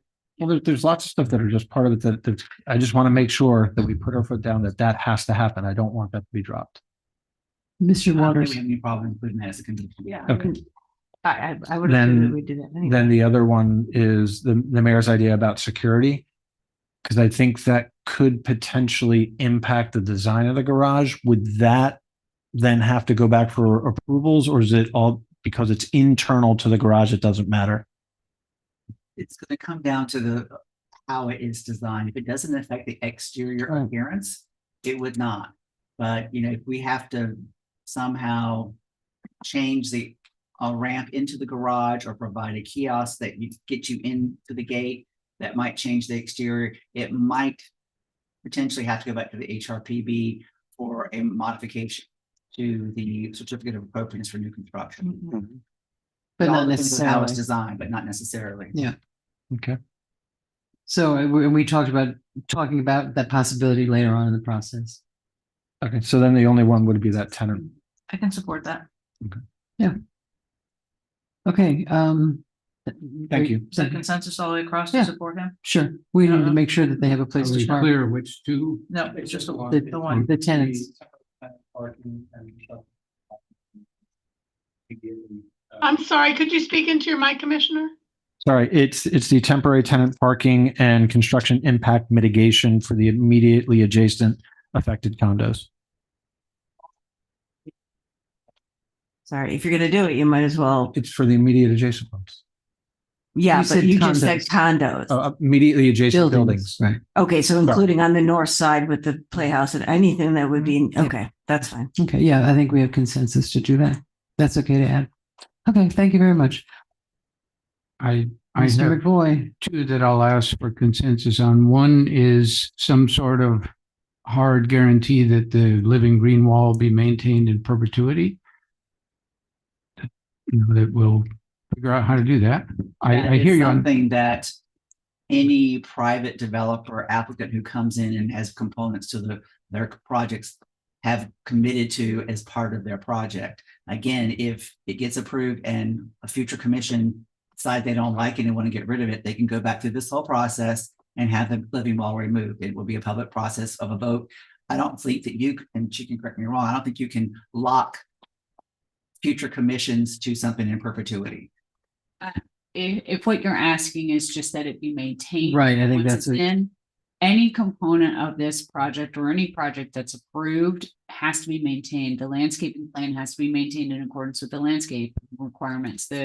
Every single component of the project has to be maintained. And I hear you, and I think that's, reasonable, but I also hear the comment from Vice Mayor May recently that how do we go around with code and go after private folks when the city doesn't do very well at following their own code? That's why I'm looking for a little bit more guarantee. I'll let it slide, but I want to be clear that there's skepticism there. The other one that I would like consensus from my colleagues is that the sustainability bonus, half of it is some activity and the other half is a cash payment to the city. So one side of the city pays the other side of the city, that we commit to doing that half, which I believe it's about half of 500 roughly. It's about $248,000. Right. So say 250, that we commit to holding ourselves to that as we would any developer. And I would be happy if my colleagues would agree that we commit some substantial portion, if not all of that 250, to tree canopy in the city. That's not an allowed use for sustainable bonus incentive funds. The money would have to go into the sustainable bonus trust fund account. Okay. You as the commission can dictate how it is spent on infrastructure. And there's a whole list of items that money can be spent on. I'd have to look and see whether landscaping in and of its own is, I don't believe it is, but landscaping of, say, enhancing existing facilities or infrastructure might be a possibility. But you have to take an actual formal action as part of a budget on how you want to see sustainable bonus money spent. Okay, well, then I guess I would modify my request from my colleagues that we do agree to put that 250 into the sustainability, or 248, whatever it is. Or waive it. Huh? Or waive it. You have the ability to waive it. Now, one of the things that Sustainable Bonus Incentive Program was set up to do is actually pay for a parking garage. There you go. So- How appropriate. I'm suggesting that we do make ourselves pay that. We would make any other. That's not, but that's not tonight's discussion. I don't Oh, I think that's think it tonight's is. discussion. I think it is. Well, Whether or not to waive it as part of your. tonight is a discussion. Okay. Yeah. So I'm looking for support. that Okay, we well, do Ms. that. May has a comment. One of the things, and going back to my statement regarding do as I say, not as I do, so the sustainable bonus feature money could be used for the upkeep of some of the city property that needs some work. Like the roundabout at A Street. It couldn't be done for maintenance there. It can't be spent on maintenance. It can be spent on enhancements, improvements, infrastructure. Like that, we own that where you go around the wall, right? And right at the end. That's DOT. Uh, DOT. By the high school? Not around the circle, but the part that The sticks wall. out right into that wall. That actual wall is, there's 3 parcels there at the circle. The middle one is owned by Bob and Shaw. Right. We own the 2 outside parcels that are, one is on Lucerne, one is on Lake. That wall, as I understand it, is lining what would have been an alley where the utilities are running. And I don't recall whether the retaining wall is part of those parcels. I think it is. And our money could be spent to repair or replace the walls that affect our two parcels, but not the middle one. And the middle one is bigger, more than. Oh, that's so dumb. Okay. Yeah, no, I don't want to go down that rabbit hole.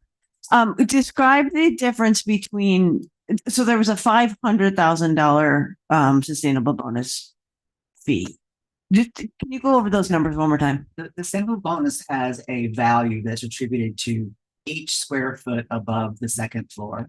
Okay. And in this case, it's the second and third and fourth floor. Okay. And then in our tier 2 sustainable bonus, the fifth floor has a value that's twice the square footage of the other two. Okay. They are $7.50 and they're $15. Half of those amounts are to be paid for the city. The other half are to be incorporated in the project. How you can meet the project component is incorporating historic preservation, LEED certification, Green Globe certification, or a parking garage. The other half comes to the city and is paid to the Sustainable Bonus Trust Fund. And if you might recall, the Sustainable Bonus helped pay for the mobility plan. It helped pay for the open space recreation master plan. It is paid for a variety of things that are in furtherance of infrastructure improvement or infrastructure investment. Could it be paid to beautify the alley? I think it could, yes. The alley plan that Commissioner Cedric has mentioned would be an eligible component or type of projects that the sustainable bonus money could be paid to be used. I'm just thinking about a way to use it for this project, you know, where we're already doing it. And we have a fairly healthy balance in that, and it probably could help because we have a conceptual design to carry the arts alley from K to J. Mm-hmm. And that was going to be partially funded if we had any extra money, but I don't think we're going to have any extra money at the rate we're going. But the concept of how it would work is there. That improvement and then also doing some kind of improvement along the alley north-south are totally eligible for the sustainable bonus payment. And what would be the benefit of waiving it?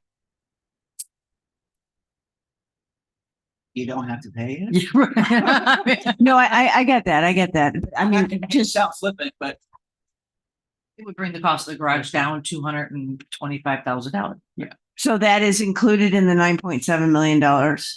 I don't think the sustainable bonus payment is included because. So I would but I mean, that brings it over $10 million if you add that on. I don't know that we want to do that. You have waived sustainable bonus. Yeah, I think we should waive it. I don't, yeah. I think we should waive it to pay ourselves and put ourselves in that corner. And then that brings the price of this project higher. I don't feel comfortable with that. Because we do have sustainable bonus money that we could use. Yeah, we already have stuff. Yeah, I'm not comfortable with that. Okay, so no, on me.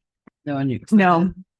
I was only willing to waive half and put it towards the tree canopy, which you're telling me I couldn't do anyway. Well, we can put it in the sustainable bonus fund, which can be spent on trees. You just can't move it. Right. Technically, like you submit it directly to the tree canopy fund.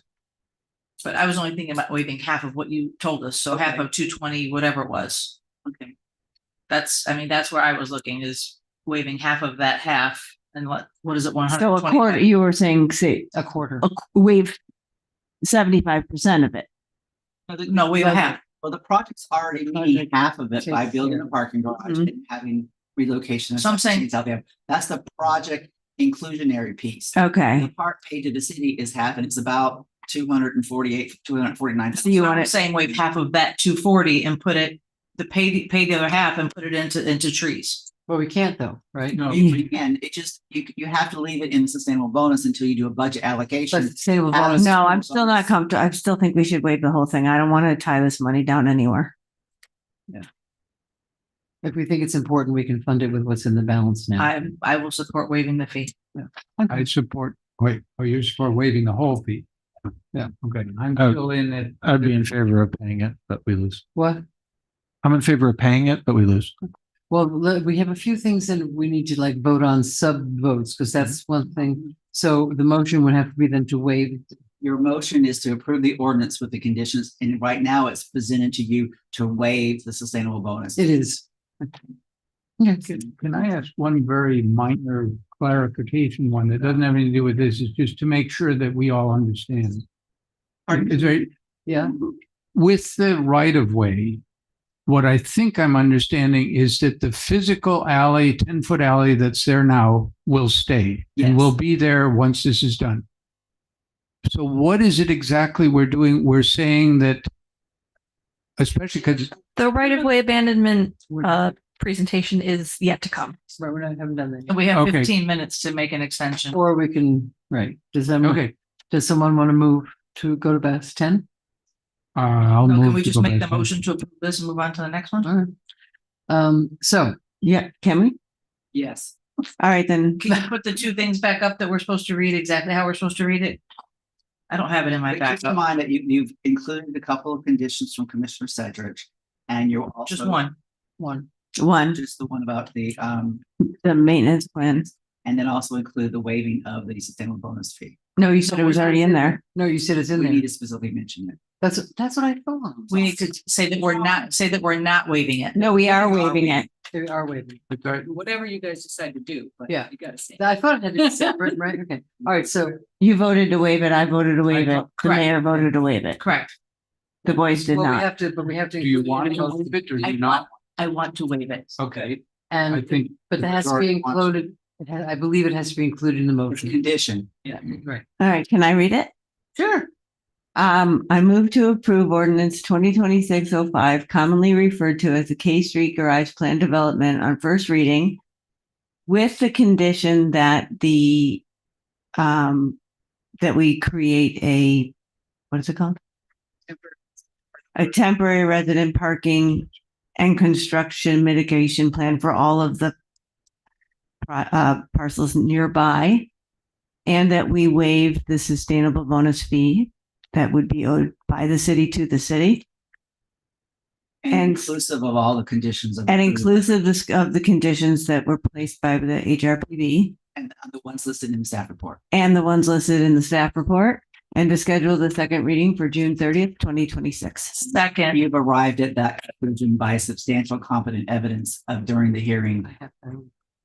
I have arrived at that conclusion by substantial competent evidence presented during the hearing. And just say I do at the end too. And I second all of what she just said. I'm not gonna Okay, that's a repeat it. motion by Vice Mayor May, second by Commissioner Malega. All in favor? Aye. Any opposed? I'm a nay, and I assert that my nay vote serves a legitimate public purpose, is not arbitrary, discriminatory, or unreasonable. Thank you. That's one man's opinion. No. Okay, so now we move on to the next one. It's 9:47. Can we do the next one in 4 minutes? Your rules mentioning once you open an item, you have to fit, you can go ahead and finish it past the time. We can't Yeah. remember. Yeah, we can. No, it's, I I would still have a motion to extend to 11, please. Motion to extend to 11. Second. No, it's not using. All, by McVoy, second by May. All in favor? Aye. Aye. Okay, moving on. Moving on. Next. Staff? Somebody? Do we need to read the resolution title or anything? Okay. Okay, moving on. Resolution 20-2026, which is consideration of the abandonment of a 5-foot portion, which is approximately 1,250 square feet of right of way for the development of the K Street parking garage project. I think we've generally covered now why and where we're doing this. Just for context, here is the general location map, just to show you where that alleyway is that would be abandoned, as well as a survey. So as you can see on the left there, it's a 10-foot alley. We'd be abandoning the east 5-foot portion by the portion running along the K Street Garage project. As we previously indicated, that is just actually to include that overall square footage in the overall development. Square footage. Oh, I'm not sorry. I'm trying to go too fast.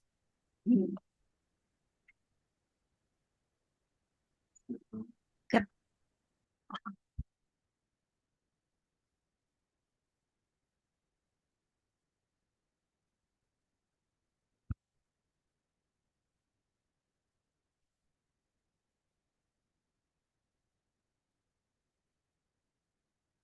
Can you explain what abandonment of the alley actually means? It's weird. Our lawyer. This is not a traditional abandonment, I would say. All right, let's hear from the lawyer. So typically when you have any kind of right of way, be it a road or an alley, it's still considered right of way, and rights of way have certain abilities. You can put utilities in them, you can use them for access. They have certain things that by just nature of it being a right of way you can do. And government interest in rights of way is in, while we say you have ownership and jurisdiction, it's really the form is more similar to an easement in how it operates, because the underlying property owners technically own to the center line of the road if they had a common ownership. So like if it was part of the same plat, which is how a lot of the parcels get developed. So when you abandon it, you're abandoning the public's interest in that space, so that the title reverts to the adjacent property owner who originally, in theory, gave the property for the public's use. And you're saying the public has no need for that use anymore. The private owner can have it back and use it for their private use again. Except it's fuzzy We'll give you because the back. private owner is the city as the parking garage. And that's why, but it will be used toward the parking garage development to allow for the development of that site. When there are still needs for public uses when you're abandoning or some portion of a right of way, you often ask for easements in return. So you'll notice in this resolution, as in other abandonments you've seen, there's a need for utility easement to be given back. And so it's not in here. You can add it if you want to. We are already planning on preparing or have prepared, and we're looking at bringing forward to you as part of this process an access ingress egress easement that's for the public for that 5 feet as well. And I'm not sure I fully understood. Are we doing an easement for both left and right or east and west 5 foot for utilities? Only the east half is being asked to be abandoned. Right, but if I understood right, you said that when you do an abandonment, it's not uncommon to in return give an easement that says, hey, if you do need it for digging it up to put something underneath, It's utilities. you're good to go. You'll be getting an easement for the portion that is being abandoned. Which is only 5 feet wide, not the whole alley. Right. The other 5 feet stays with its current usage or potential use. Is there any risk in what we're doing that somebody in the future, some commissioner, whatever, could say, well, to the apartments there, you only have 5 feet, so you need to start taking up golf carts because you can't drive anymore. That 5 feet is still from the public realm. It has nothing to do with technically the condo, but you could, and I think That's what I was saying. Easement. We are doing an ingress egress access easement for that as well. Okay, and that addresses Yes. that. Right, for them.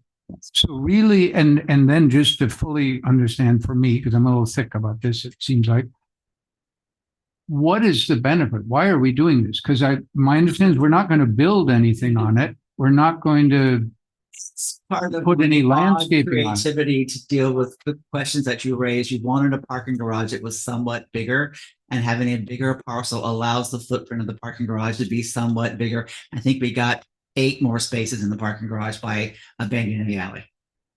Okay, all right. And without actually physically using the alley. So that's pretty clever. I tried for you. And we appreciate it. Kudos to you. Madam Clerk, do you have any public comment on C? I have one, Madam Mayor. Let's hear it.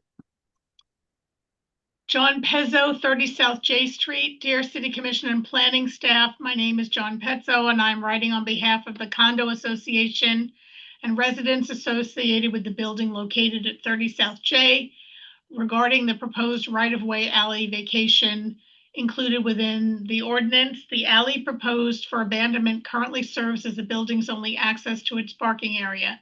Vacating this public alley without providing permanent equivalent replacement access would directly and negatively impact the property owners and residents of 30 South J Street.